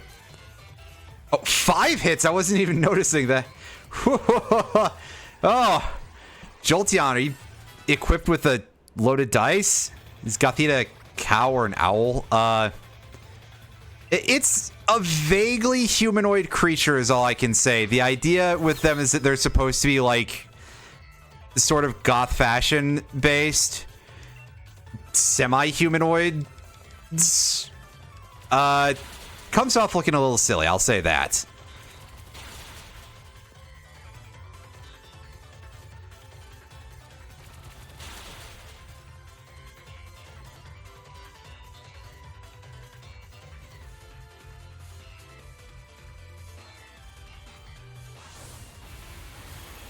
Oh, that happens all the time, Irene. Yeah, a doll. There you go. A word that I forgot. Thank you.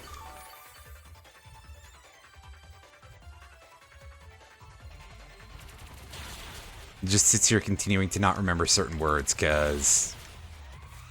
yeah. Only 2 hits. Oh, now the pendulum is swinging the other way.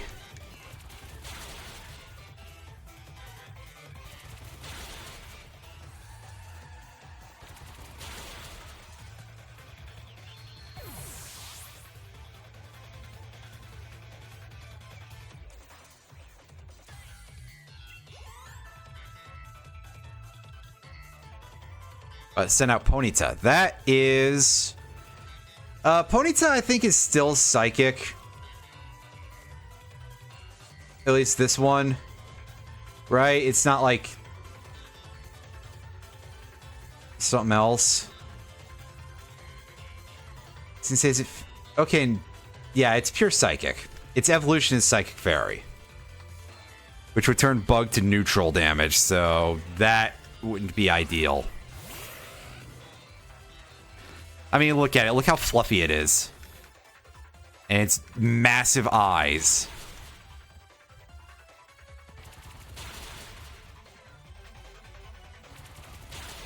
Can we get that 5 hits again, please?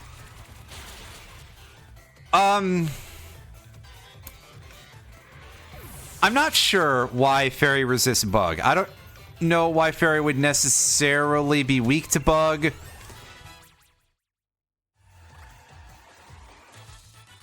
But it is kind of odd that it resists Bug specifically. Like, okay, I get it resists fighting in dark because Fairy would sort of be like overmastering the other tricksters, so it would beat dark and be so underhanded that it could beat fighting, which is considered to be the honorable sort of thing. But as for why it resists Bug, I don't know. But apparently Bug just needed to... I don't get it. I do not understand. Let's take that.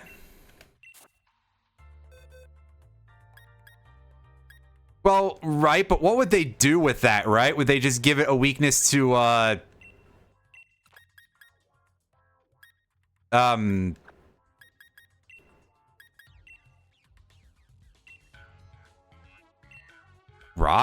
I don't know. Who else is, like, a type that would be good to help take on, not Choodle and not that other one. Yeah, let's raise Dwebble a little bit. Yeah, what kind of sicko would willingly choose to raise a Choodle, right? Oh, off goes a Wimpod. That would actually be a pretty solid potential choice for the future. What's it, Bug Water? That's a pretty good type combination for, like, clutching out fairly specific things. I'm gonna sneeze. Hang on a sec.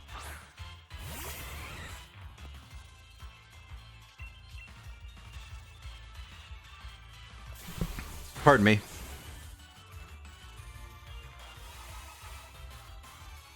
Oh, yeah. Shuckle is gonna take many hits to take out.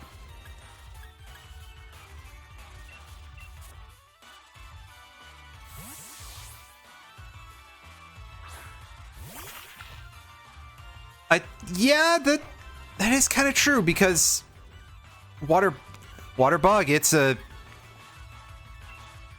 pretty odd type combination. It would do some work.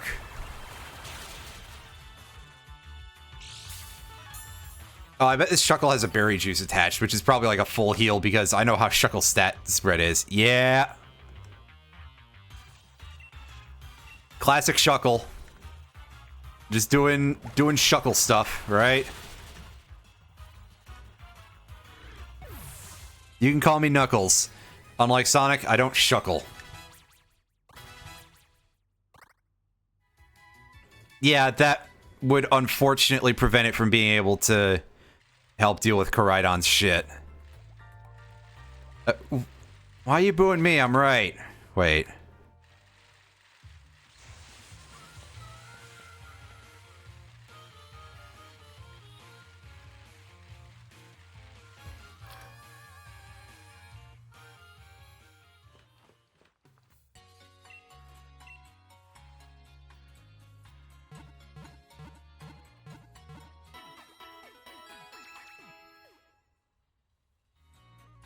Yeah, truth be told, I think we've got probably enough Pokemon to help deal with this upcoming gym. Especially, we're raising Drill, we're raising We've got a starter who's a water type.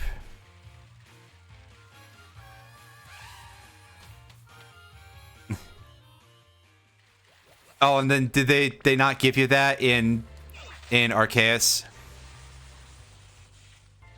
I still haven't played Arceus yet. I need to get around to it at some point. Yes, this regional Stunfisk is a different type to the regular one, and I don't remember what type it is. It's steel and something.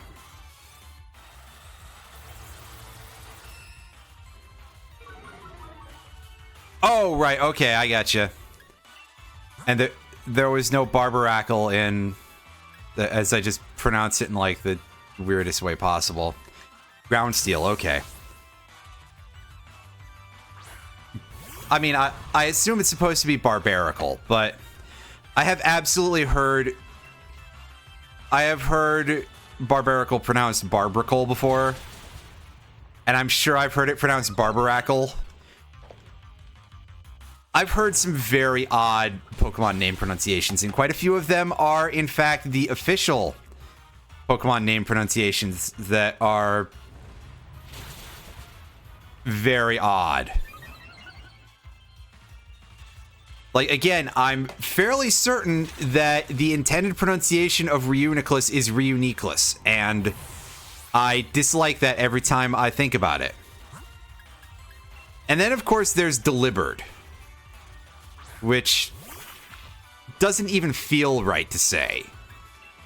That doesn't feel like it makes a whole lot of sense. Anyway, I very much chose the wrong Pokemon for this. I was not expecting Stunfisk to do damage. Yes, but I think at least Cough-Egregious is pronounced Cough-Egregious. I'm not completely certain if the other version is pronounced Runeregis, which is how I've always been pronouncing it. I mean, it might be pronounced Cough-Egregious, which, you know, again, it could be people pronouncing it terribly, but we will ignore that because it's not official. And it doesn't bear thinking about.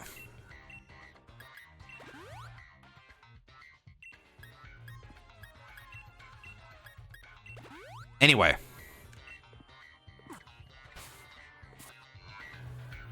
Oh, I do not remember that at all, but there's a lot of stuff in the Black and White 2 post-game that I guess I don't remember at all, actually.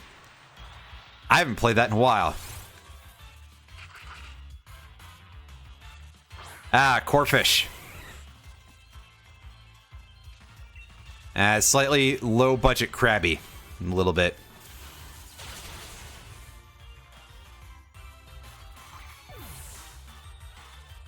Nice.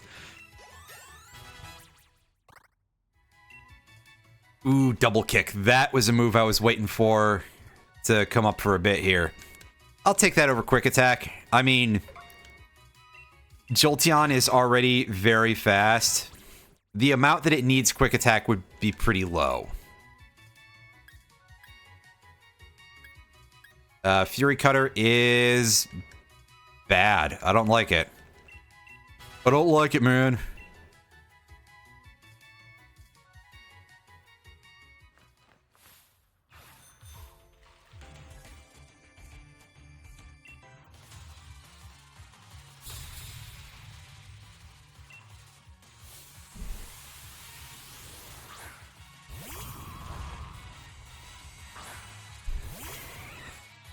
I might be able to take on this Carkol. It probably has ground moves, but I think I can just double kick my problems away here.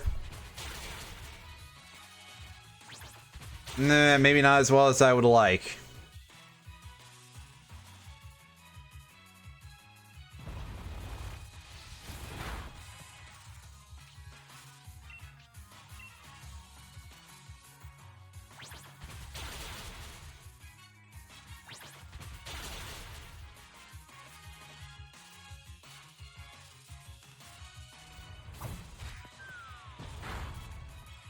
Okay, yeah, it doesn't seem to have a whole lot of ground-type attacks, and I was wrong.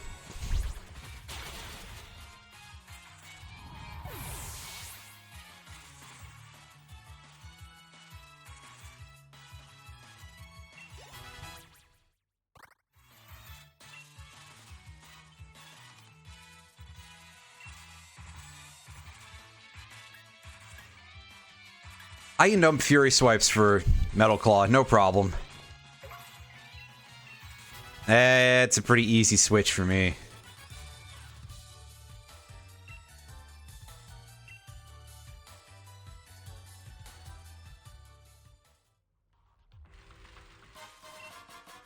Three Dusk Balls. Very nice. Yeah, I see you there, Stunfisk. I am going to put this guy right up at the front. Truth be told, the one who could certainly clean house here a little bit. I do kind of want to avoid turning this into, oh, my starter is completely carrying, but goodness knows it happens pretty naturally anyway.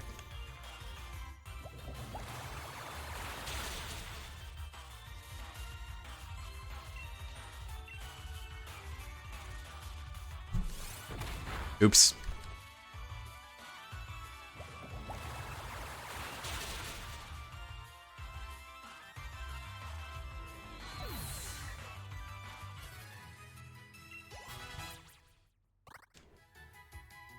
Level 29. If we had started with Totodile, we would be almost all the way to our fully evolved starter.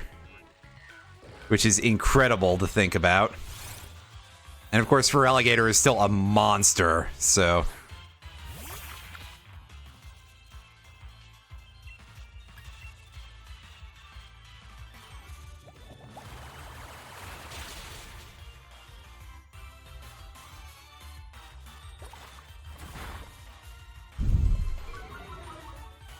This is a quite hardy Pokemon, all considered. Just, wow.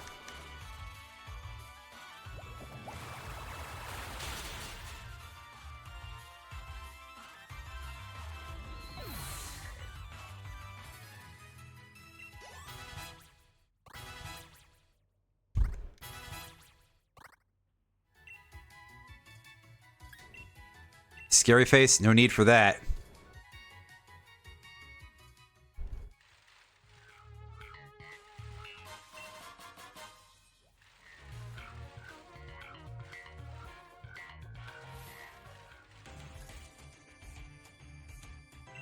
I thought I could get around her from how far away I was, but not quite.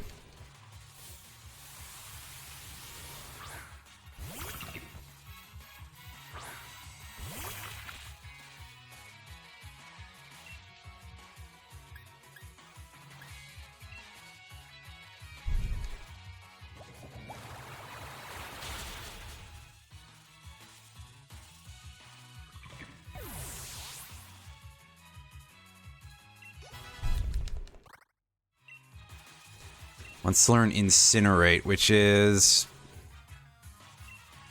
only 60 power. That's not worth it. For that amount of PP, I will just feed it a Flamethrower TM. I got 2 of them. And by TM, I mean TR. So, oops.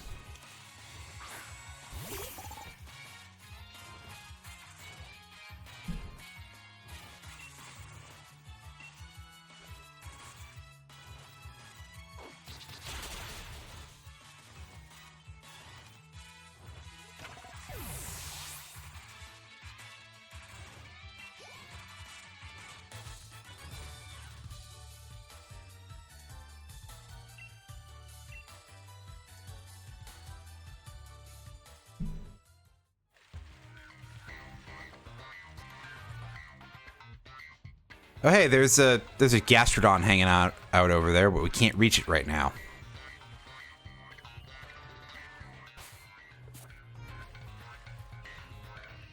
Oh, I stepped forward slightly too far.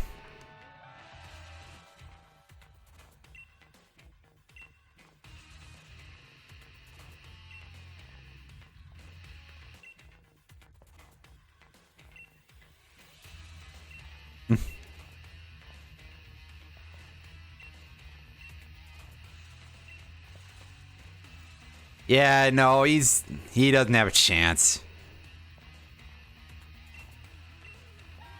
Heal would help, but let's do whatever.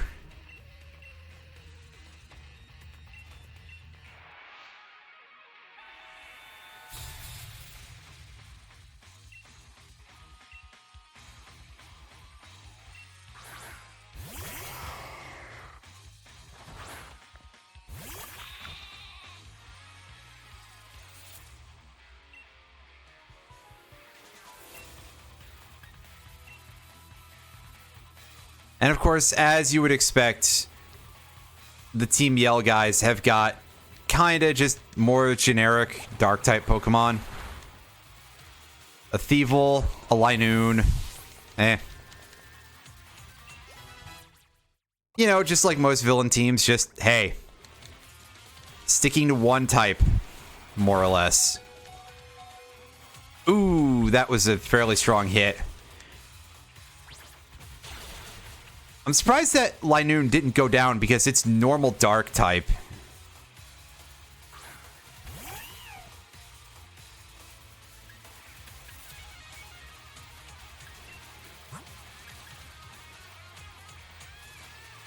I guess we're just really looking at a quite unfortunate amount of power that our friend does not have, basically. Swap out. We're not going to be able to take this fight with all this going on, because Hop is not going to be throwing out too much damage for us. With his sheep. I mean, bless him, he's trying, but he's also failing.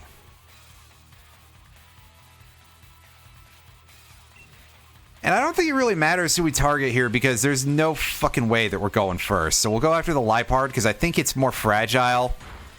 And also, why not make this into a 1v2, right? Hey, can you, like, actually... Nope. Well, good job, Hop. You should have considered evolving that sheep. I don't know if it even evolves by this point, so... Never mind. That may not even have been a thing. But anyway, that's Liepard down, and... Yay, a level for Tiramisu. Good work, Dwebble. You're pretty good.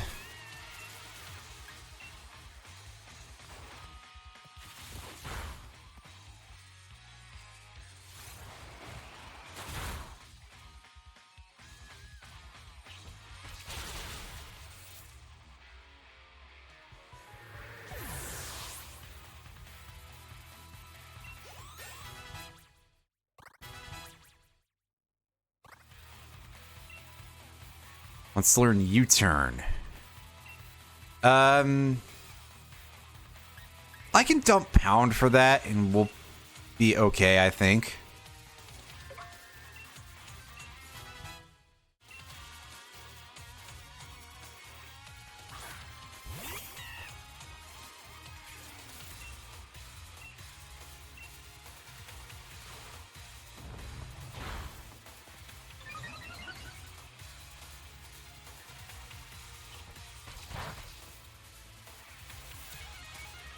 Oh, Pancham is a strict fighting type, huh? I didn't even realize that. I thought it was dark type, but no, that's because its evolution is fighting dark, right? Whoops.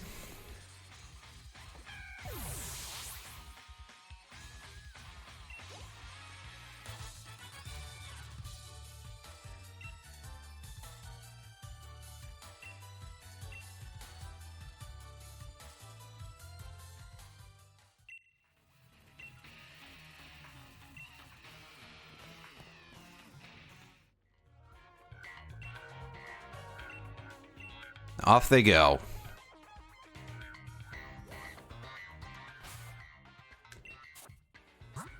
Oh, hey, we got healed after that fight. That's good.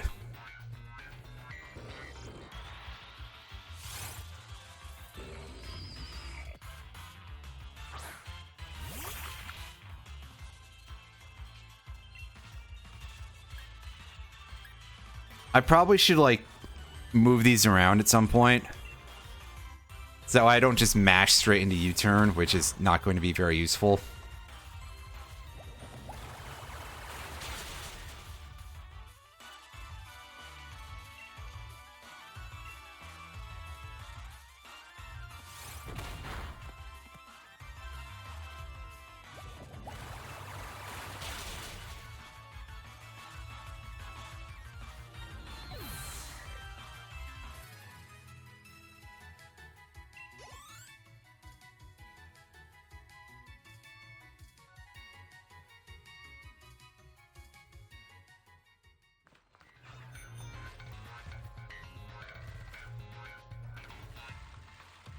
Oh, hey, here's a wild dreadnought already.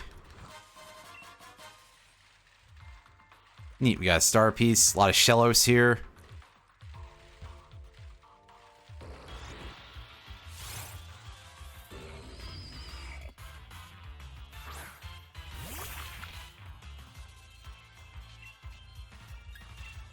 Okay, let's fight this thing. Should be worth some EXP at least. I feel like the Stunfisk are worth an amount.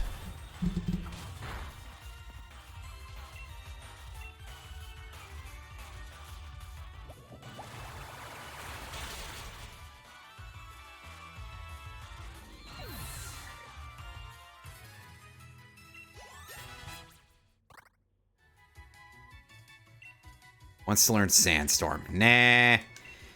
Sandstorm is usually a thing you'd have to set up like a whole team for, and I don't think I'm going to go that far here. Soft Sand, that could be helpful. Depends if we get ground moves.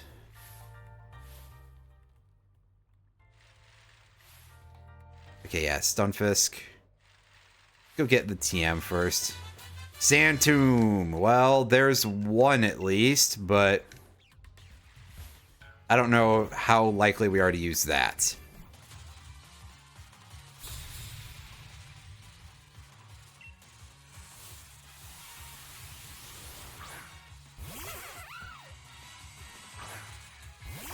Here's a Drillbur. Drillbur is usually kind of soft. I feel like this should be something I can one-shot.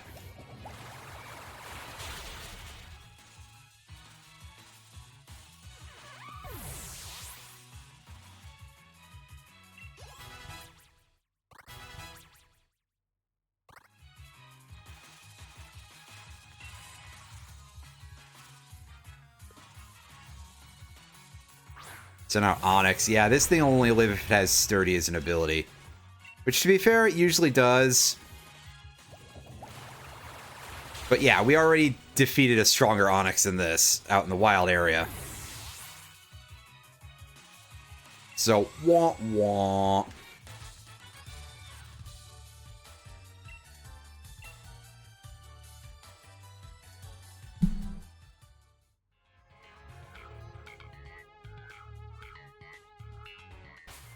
Let's use one potion to get ourselves a little bit back up to snuff here. Just because there are a couple of things in here I think still that can hit us for damage of an actual amount.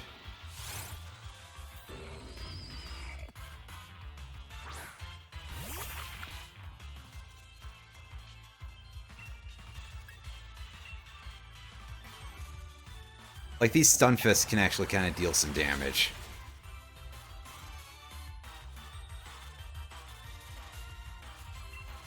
Or sometimes they can just fail to hit us, which is also perfectly fine by me.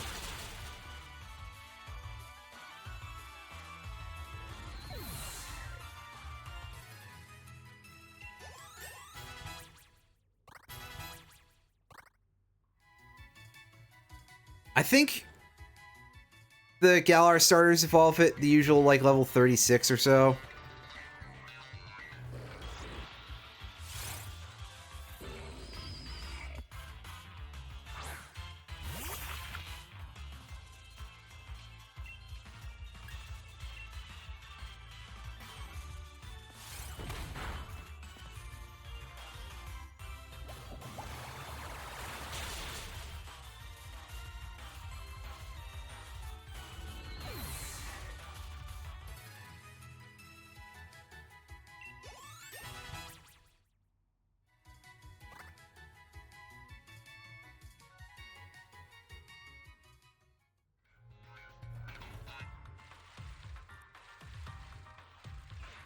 Alright, well, here's Hop all the way at the end here.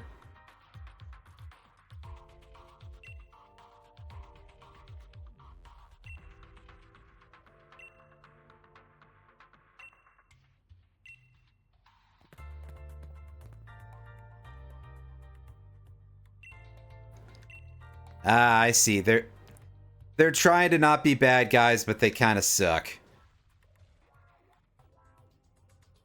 Oh, does he have 187 as the number on his thing? Might be 487, but...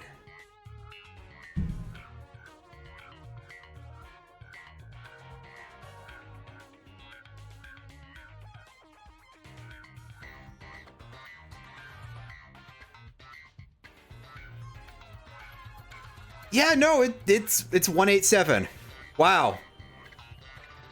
So, you know, so much for that conversation that we had earlier in the stream series, right?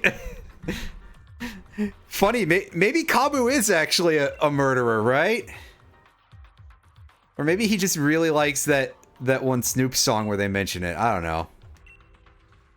Only in California, and they don't have a California region yet, so it's okay. Maybe that'll be like a plot point in Gen 10, is that it'll be based on California. And, like, you'll go over to the DLC when they start bringing in all the side characters, and he'll just be like, why am I banned from here? And everybody has to explain, dude.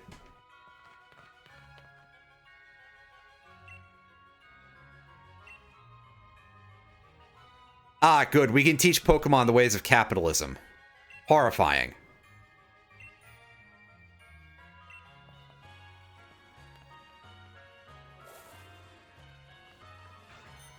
Ah, yes, he's cream crackered, he said. He's putting in a little bit of that Cockney rhyming slang, which is like the first real moment of Cockney in his... But I guess because they don't do like full-ass phonetic pronunciation, spelling with anybody we didn't know before. Maybe he was just doing an Owaka voice the whole time, and we never would have known until that moment.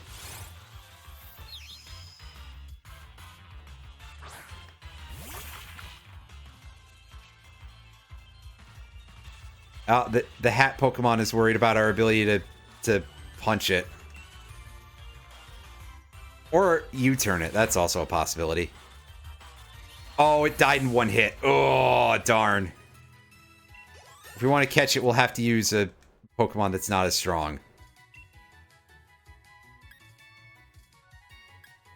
Hey, I don't think I need Flail. And having 2 rock moves would not be a bad idea. I mean, again, rock type, really strong attacking type. Very good stuff.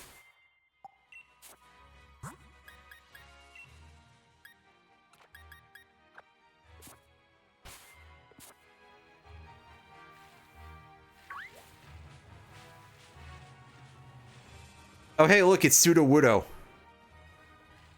Just walking around in the grass.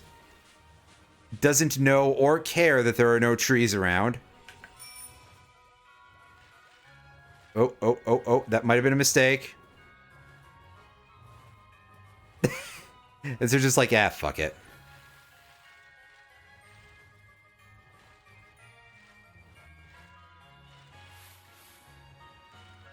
Sudowoodo almost looking like it's doing a haters gonna hate walk. Just like, almost. Which is about the funniest form of locomotion it can do, aside from what it does in Gen 9. Where, for those of you who have never played Scarlet Violet, if Sudowoodo spots you in Gen 9, it runs off super fast. Like, it just starts absolutely bricking it. And it is the funniest looking thing. At least in that video game.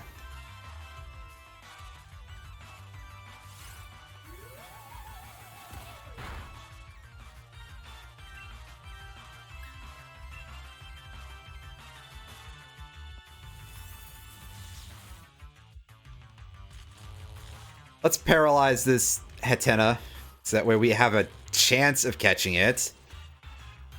Because this is like an actually kind of good Pokemon.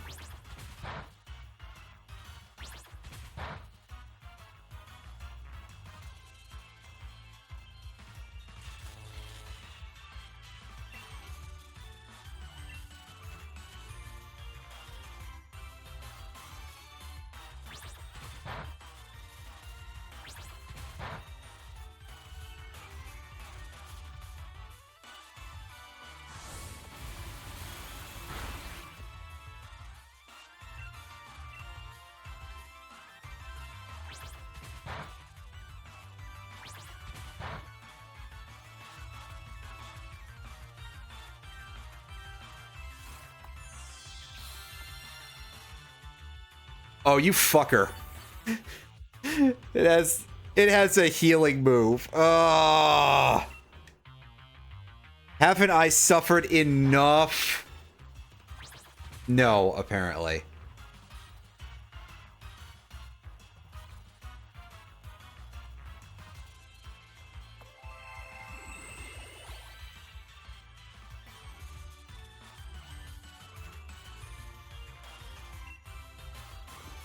And it removed its status effect. Well, that's... Very support-oriented moveset for this thing for now. Yeah.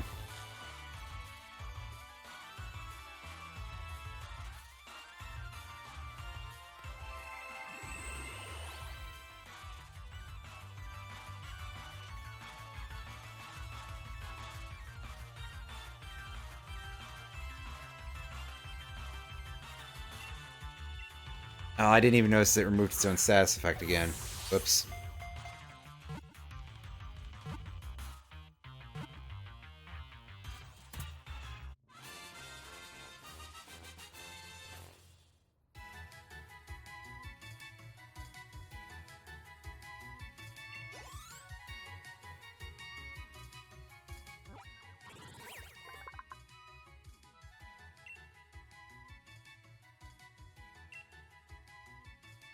And I've got a nickname for this thing.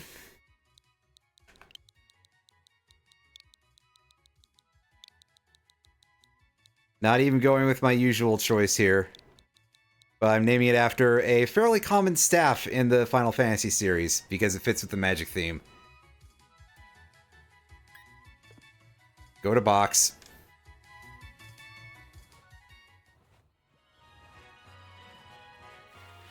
And get me the hell away from where I am.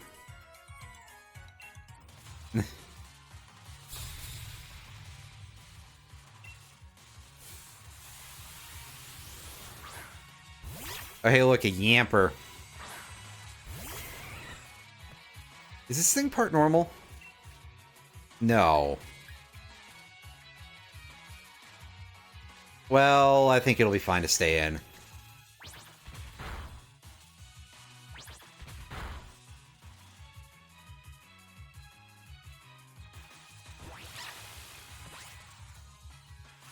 Until it roars, forcing the issue. As we end up with Drill, who doesn't have a ground type move yet. That's a bit of a pisser. I guess we can spam Rapid Spin and Yamper will not be able to do too much damage to us. Or it can just roar us to make sure that we get no experience from this fight, right? That's always an option. Just be as annoying as possible.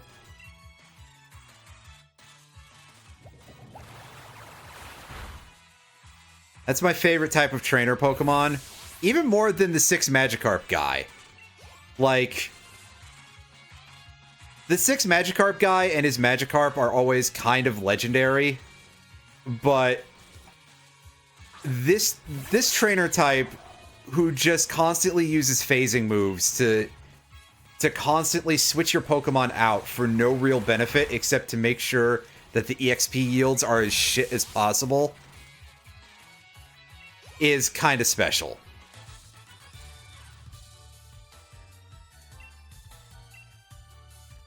There's a certain sort of humor associated with that. And it's not necessarily the great kind of humor, but it's humor nevertheless.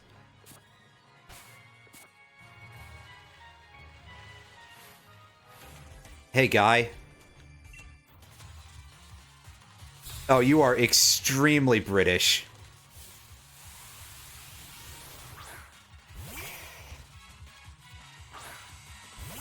Fancy a scrap of the copper? Yeah, okay, buddy. Listen, I've watched a couple of Monty Pythons before. Monty's Python. Wait. That's not correct. But I've seen the young ones. I've seen Faulty Towers. I've seen a surprising amount of British comedy. And let me tell you, it's about as hit and miss as comedy is anywhere else, but you probably didn't need me to explain that to you.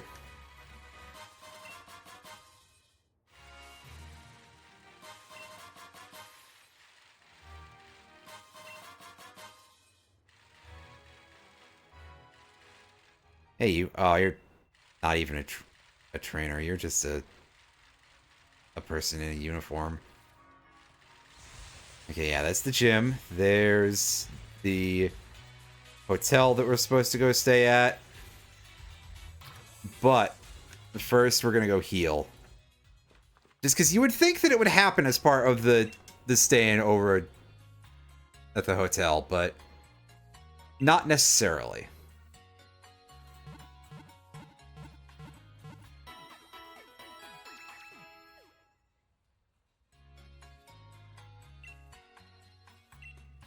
Okay, second shop here. Okay, yeah, you are a TM shop. That's right. And you have all supporting stuff. Like, the most useful thing there is round, and I'm not even going to entertain that. Don't be ridiculous. Or do, I mean... I'm going to have a quick peek out in the wild area and see if there's anybody, if there's anything out here. If there's any free EXPs. Oh yeah, there's a shit ton of raids. What do you have for sale today, champ? It's going pretty alright. We are very near to taking on the third gym.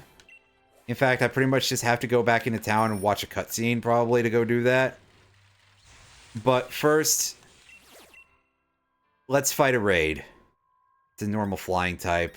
I got plenty of rock chucking fellows for this.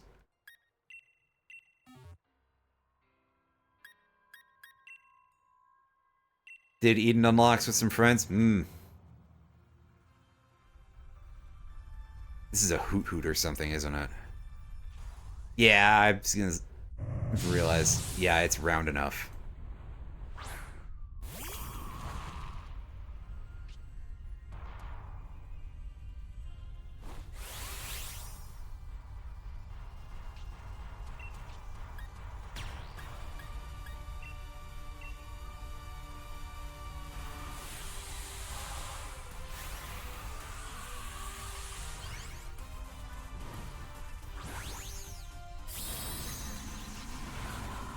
Yeah, there's a couple of the... Well, that's just kind of true of a lot of especially later parts of Shadowbringers, that the color schemes are a little bit oriented towards extremely bright colors. Some of them have been made less worse, though.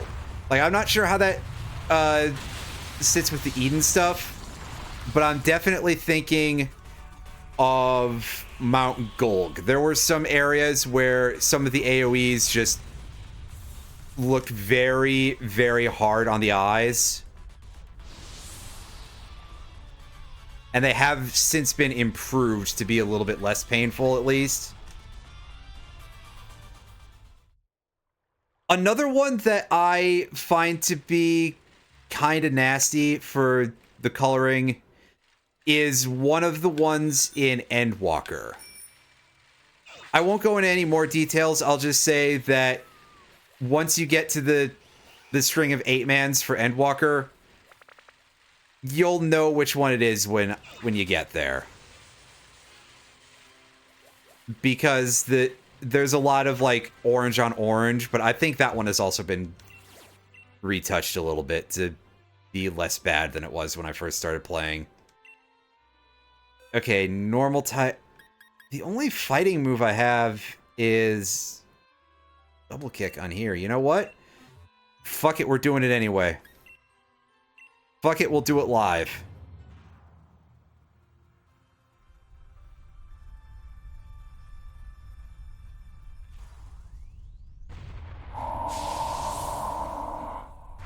Fight this gigantic, oversized sheep. I feel like I feel like there would be a certain kind of humor to, like, if you were going to do, like, a British comedy film of, it's just, you know, just a regular place in Britain, but there's just this one sheep that is just suddenly grown to kaiju size, and otherwise it's just an ordinary sheep, but it's fucking massive. I feel like that's a concept that could be dealt with, you know, something done with. I'm not saying I'd want to be the person to do it, but it's an idea that a human being could have that you could derive some humor from.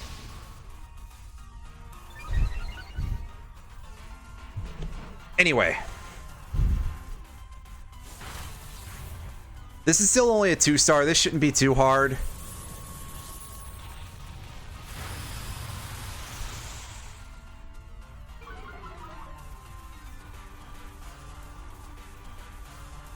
Or speed fell. I probably am still fast enough to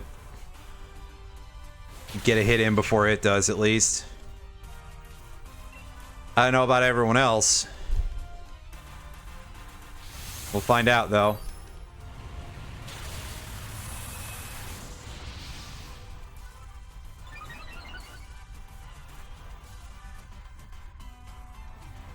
Yeah, there it is, using Headbutt, and that Pikachu somehow didn't die.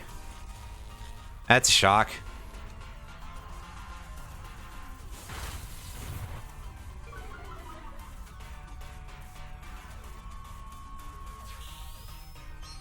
Ah, yes, good old Martin Solrock doing absolutely nothing. Everybody's favorite Pokemon. Alright, no need to catch this thing. I just want its drops. It gave me a rare candy at least. It's Sleep Talk TR though. I don't care about that.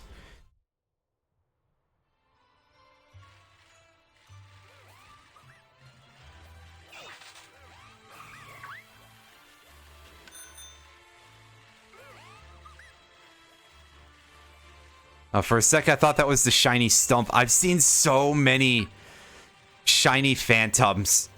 I've been traded multiple, and I know they're hacked, at least. I think I did get one legit shiny phantom, which evolved into Trevenant through Wonder Trade in Scarlet Violet. But I've gotten multiple hacked shiny phantoms, which all immediately evolved into Trevenant through Wonder Trade in Scarlet Violet, and I am not sure what the deal with that is. I've had a couple of those come in, and yeah, I've gotten some items out of those. And see, what I'll do with them is that I will, if they have an interesting ball that they're in, I will breed them for a personal collection and then release them after I take their item. If not, I'll just release it because I don't feel like throwing that back into the Wonder Trade. Instead, I have other garbage that I'll just throw back into the Wonder Trade. In the form of things that I catch out of terror raids.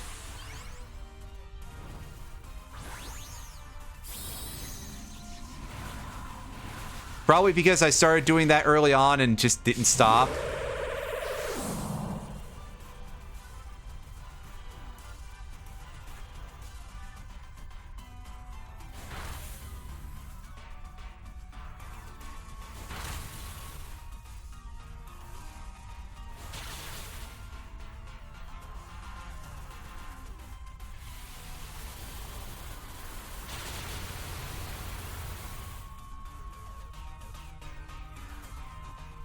Oh, that was nice and easy. That's right, Oddish. You keep standing there smiling. Give me your lunch money. And by lunch money, I mean some more EXP candies. That's a pretty good yield. And a Seed Bomb TR. That's a decent one, actually. Seed Bomb, that's a pretty solid attack. I'm looking for a little bit of that. I'm looking for some wattage.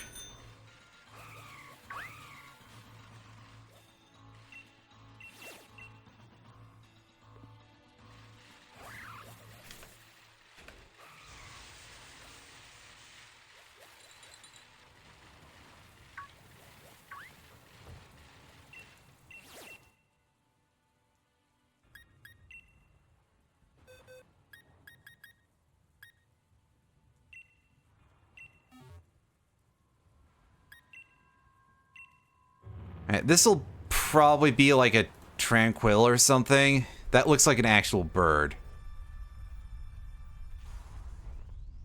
Yeah, there it is. There's our pigeon.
It didn't go down in one hit. That's unfortunate.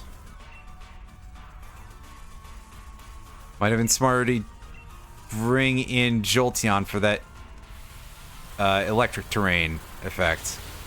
Oh, that Maractus is super dead.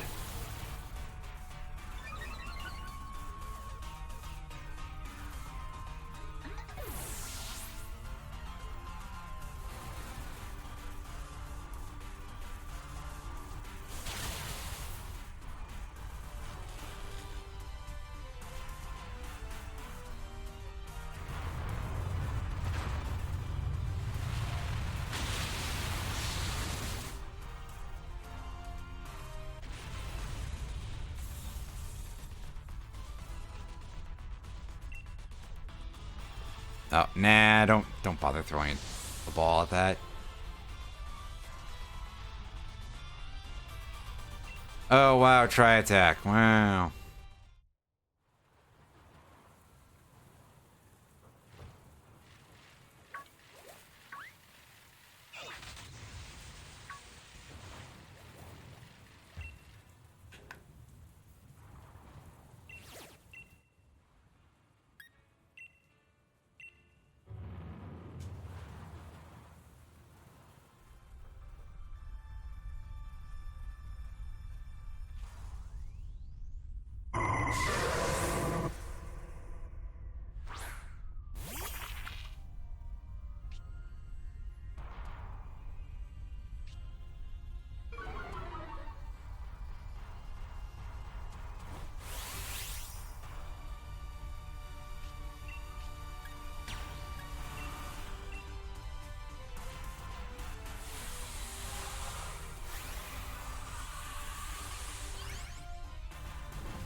Ooh, Aurasphere. That,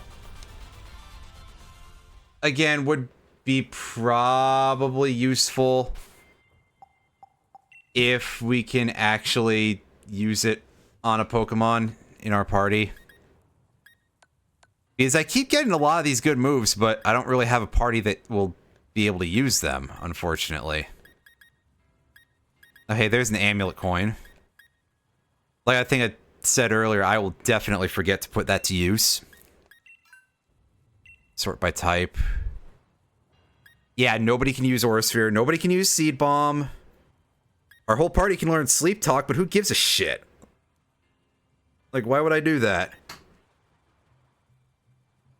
Oh, hey, good. At least Drill can learn Drill Run. So, somebody can use one of the TMs that I own. Hooray. I can teach Flamethrower to Forge also, which is genuinely probably a good use of my resources.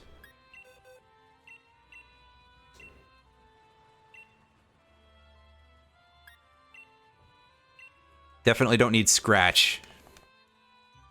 Not in the face of Drill Run. I can just remember to buff once and then go for it, because we have Hone Claws, so that will get us our guaranteed accuracy.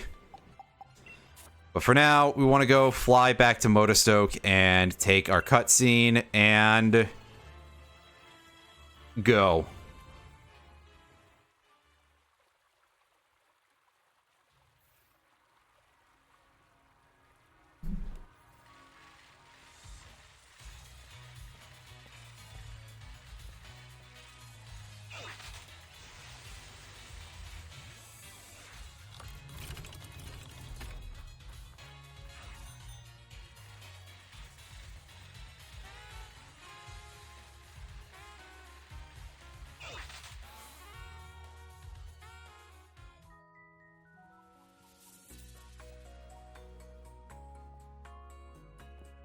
And there's Marnie with her more Pecco for some reason.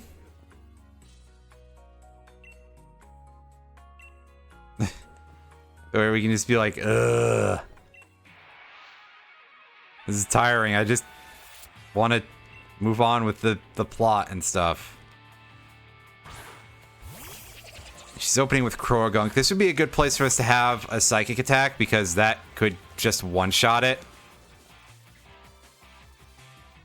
Croagunk has a chance of having dry skin, but I'll chance it with a Water Pulse here. Yeah. Yeah, complete waste of a turn. Absolute dud. Well, darn. I'll U-turn to at least do something with the turn instead of just switching.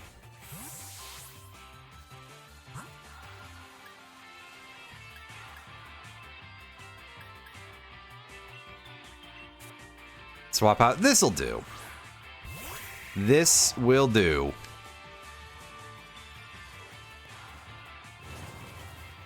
Yeah, we have a lot of rock types on our team right now, so switching one of those in would probably be a bad idea.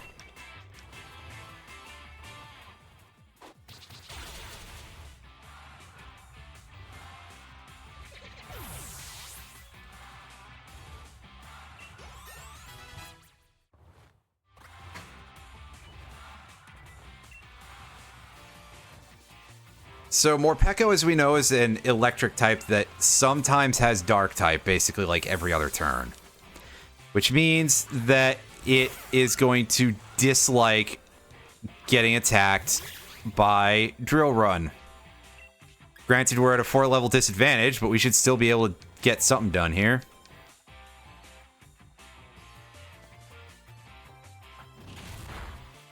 Although, ouch! Wow, okay, that's some fucking damage, alright. Like I said, though, Drill is extremely a glass cannon.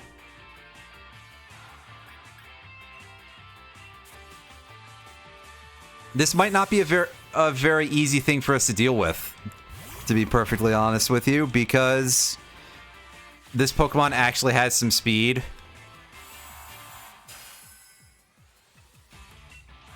Usually this sort of Pokemon is just absolute garbage, like completely useless. Although granted, now that we're using Forge, it's not really going to prove to be very effective at all. Like, oh yeah, sure, it does a tiny amount of damage. We can just Flame Charge it a couple times to make sure that we outspeed it, which will prevent it from flinching us, which is probably the most dangerous thing it can do, just by virtue of the amount of turns that it would waste us. This is a 4-hitter no matter what, though, so... eh. Yeah, there we are. We're outspeeding comfortably now.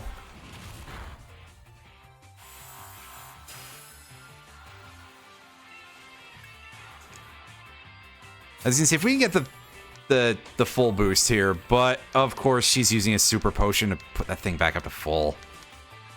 Yes, everybody's favorite part of the fight when you have to go back through the entire fight again. But hey, we got the 5 boosts. That's nice. That is good stuff.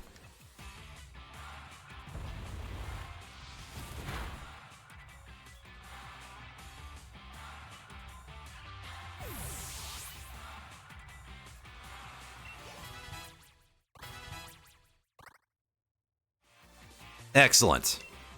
About to send in Scraggy. I'll stay in. I feel reasonably confident that I can do at least something.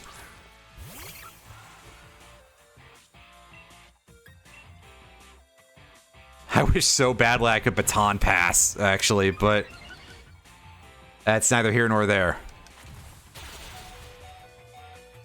Low kick. That's some pretty good damage on you, buddy.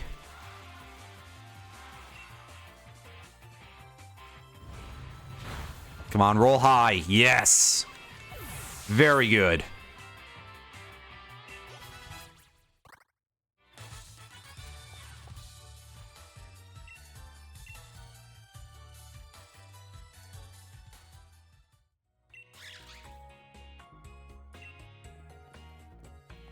Thank you, completely needless battle against an extra rival that's been added. Alright, that sound makes me think that we've got healed, so I'm certainly hoping so.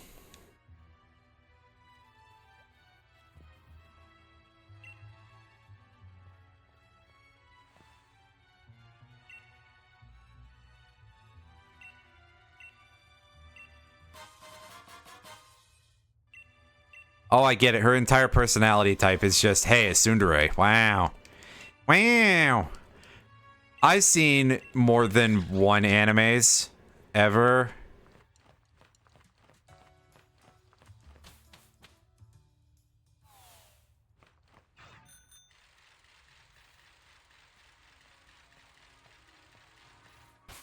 Do I have to bother with anything from the shop? No, we got healed, so we're good to go.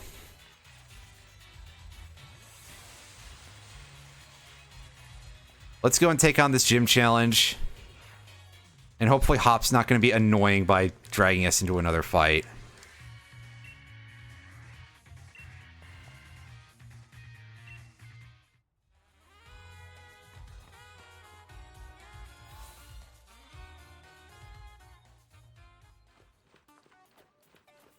Oh, what? You came back in already? Wow. Ball guy? Is there a ball guy around here?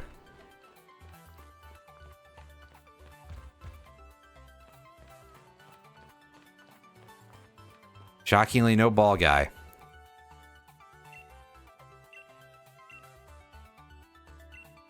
Alright, let's go for it. Maybe ball guy shows up later.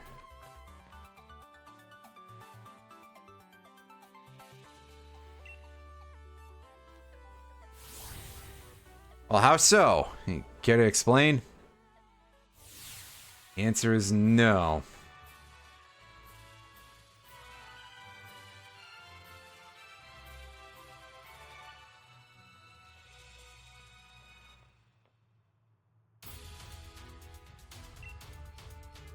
Catching Pokemon to earn the most points, huh?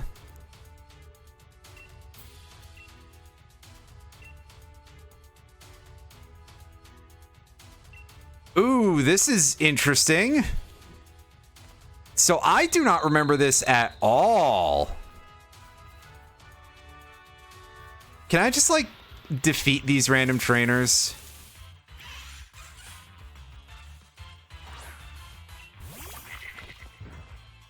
Like, I've got an idea here. What if I just kill their Pokemon, huh? What if I just be the worst team player ever? Am I going to get kicked out? Oh, no, this is literally what they're going to try to do, too. Okay. No, it makes sense. I gotcha.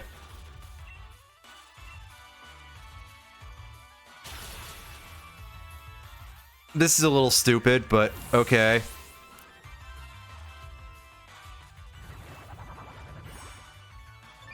Which I know I said it was interesting earlier, but at the same time, it's like, it can be both. Come on. It's not necessarily super likely or anything, but it can.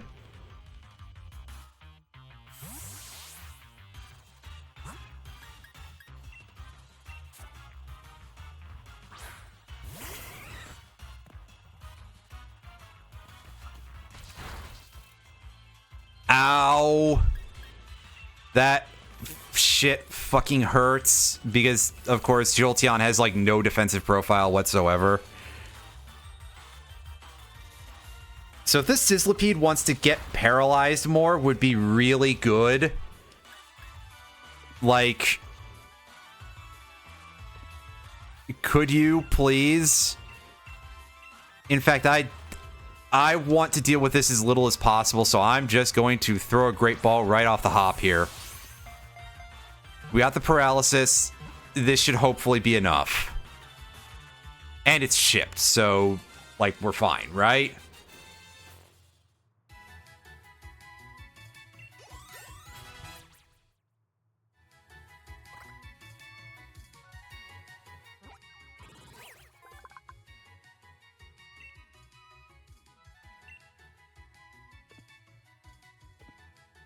These guys don't count. I'm not going to use any of these.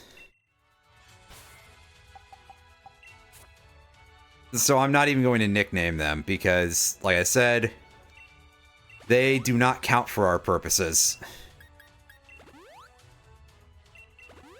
There's not many Fire-type Pokemon I would use in an average run anyway, because they all are just, like, generally kind of glass jaws. Fire type is not a great defensive type.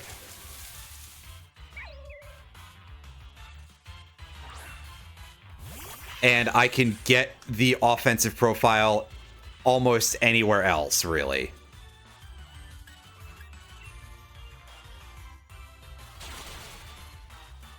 Like, there's a couple that I would use. For example, I'd use the candle because I really like it. It's cute. It's not so cute when it burns me immediately, but, you know, what can you do, right? Besides be subjected to really shitty RNG. And have to sit here continuing to fight through my own allies' Pokemon. Like, over and over.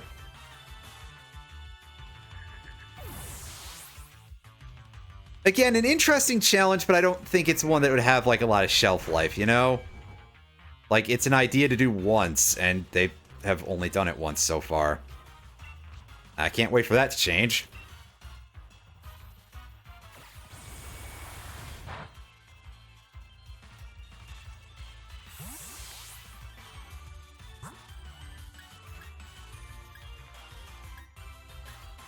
Yeah, switch Static X in here.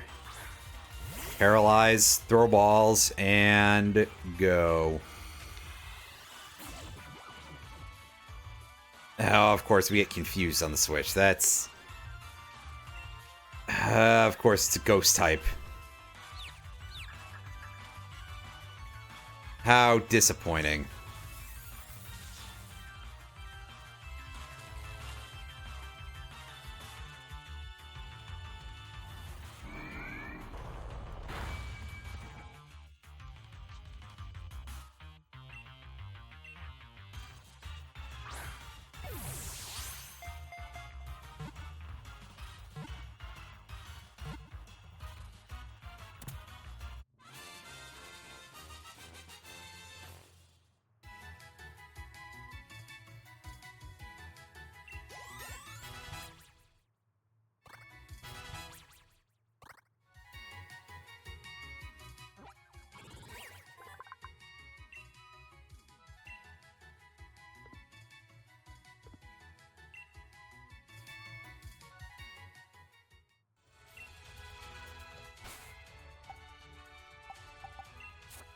Alright, now let's heal up real quick. Once again. Use a burn heal. I have for, like, regular healing items. I got a super potion. That's good. That'll cover us nicely.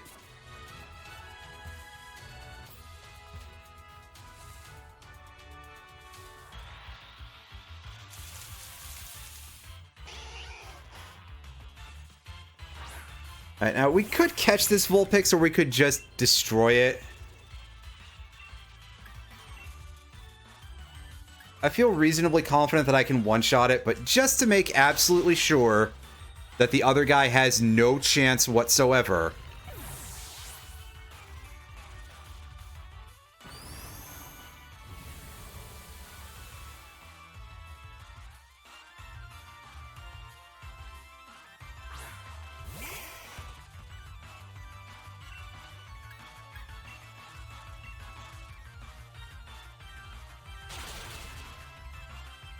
Just erase all of this Chucklefucks Pokemon from existence. Just get out of here.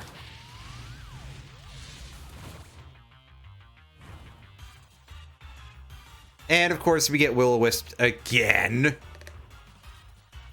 As I should expect at this point. Like, yeah. Oh, piss off. Why can't you retarget that correctly, game? That's... Come on. There's only one viable target on the field. Just make it work. I'm not asking for much here.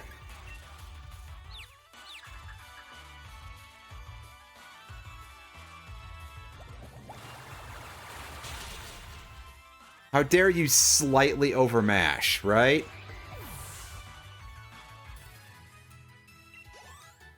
Well, we fixed it.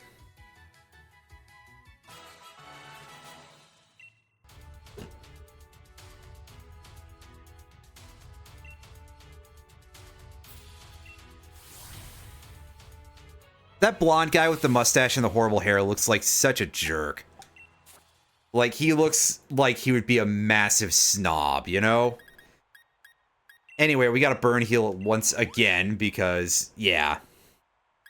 This time the game certainly did insult me, but in a rather odd way, I guess. Let's see, where's our Oran berries? There they are. Yeah, we can feed a single Oran berry for the 10 HP rather than use the potions.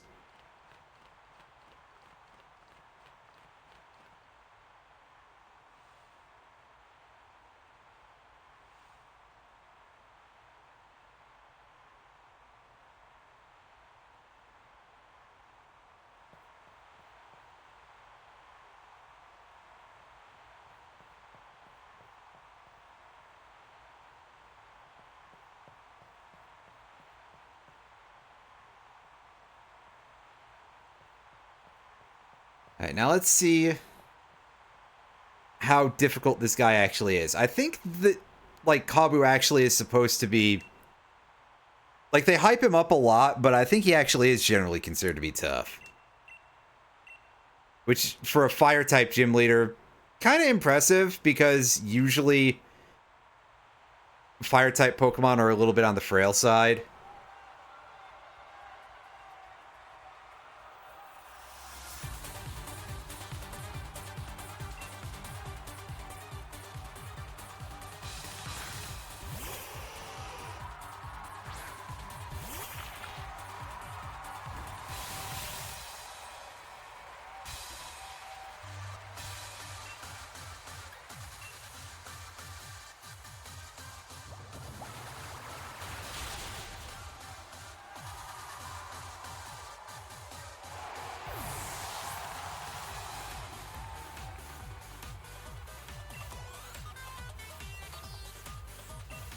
About to send our Arcanine.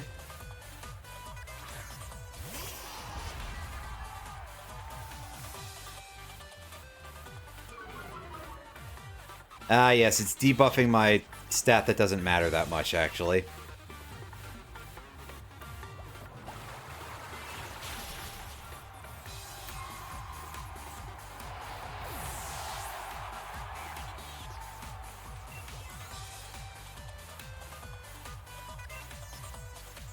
And here we go. Here comes Send-a-Scorch. So let's get ready to counter this thing.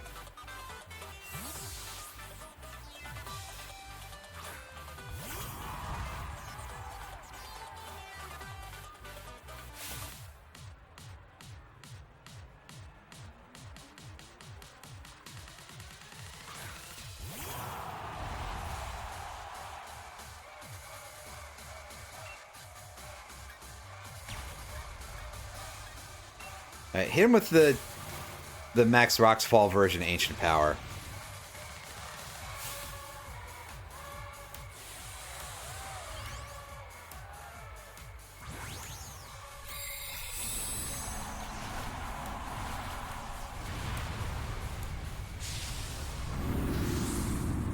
And yeah, see, he's the first user of a Gigantamax Pokemon, which just kind of changes the shape and gives him a unique special max move.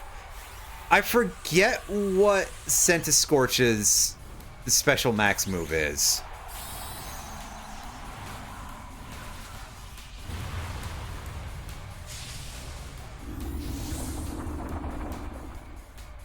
I'm gonna look it up and see if I can beat the game to him using it.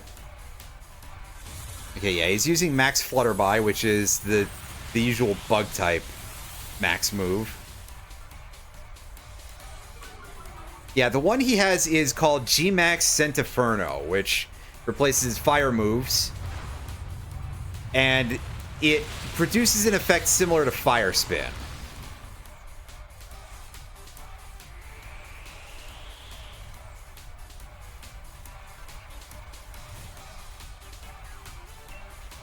Impressively, he didn't go down in a single hit from our move.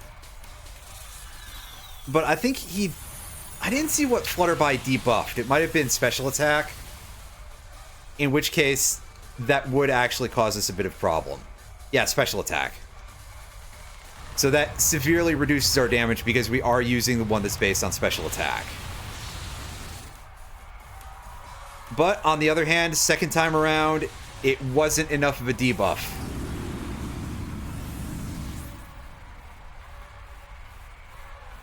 And he is out of here.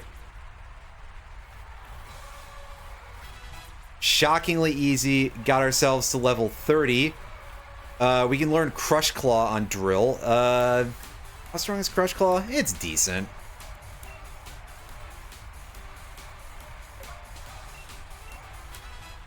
After clobbering it with a big fucking rock.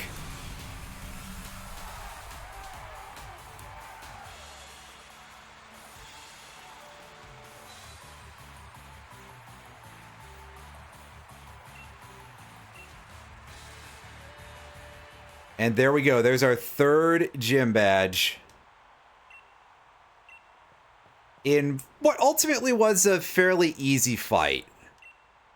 That felt like one of the easiest out of the three that we've faced so far.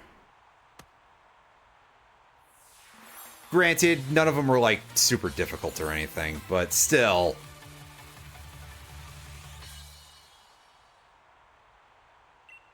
We can catch Pokemon up to level 35. Hooray!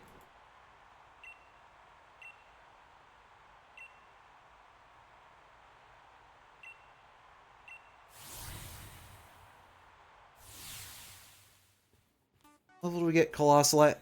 34. Alright. And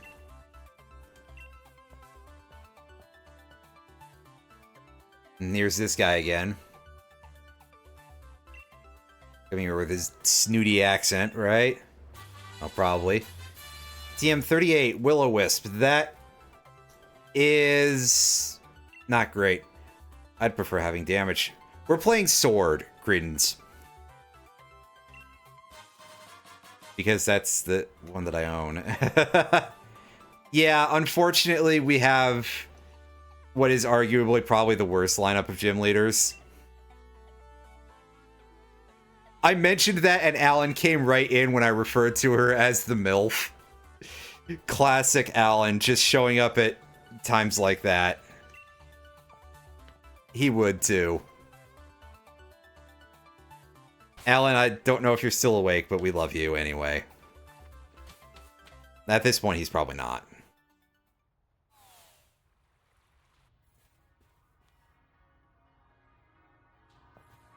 So I ended up in the starting late as heck tonight.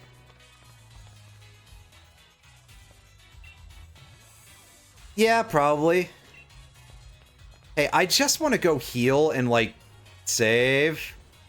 Hop, shut the fuck up for, like, 5 seconds.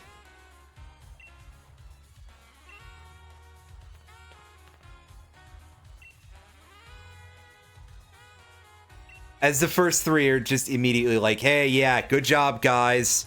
You beat shockingly easy challenges. You have mastered the 3 starter types. Good job.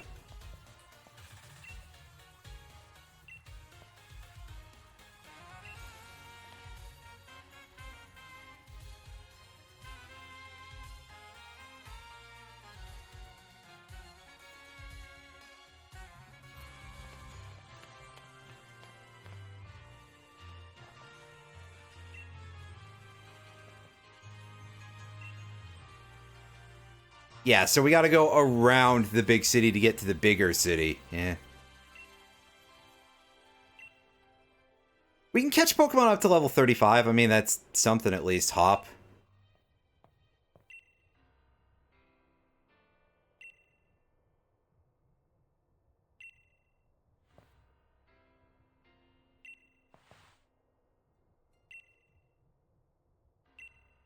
I mean, Bede, I have kicked your ass twice already. And Hop is not very impressive, but, like, at least, you know...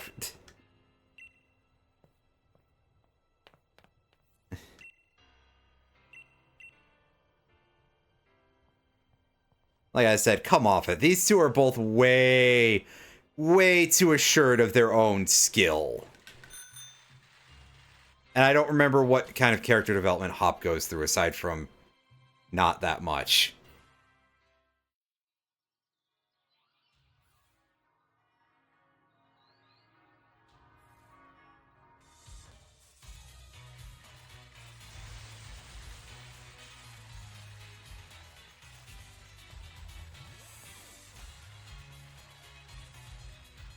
Well, he does have the rabbit Pokemon as his main, so it fits.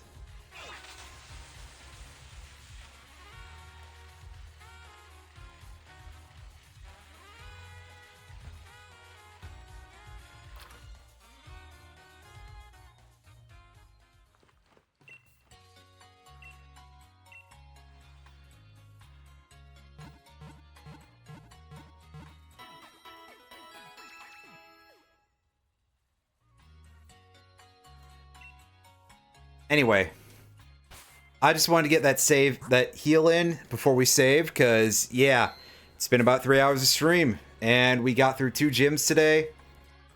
Barely, but I also did a couple of side tracks here and there that sort of padded out a little bit of the time.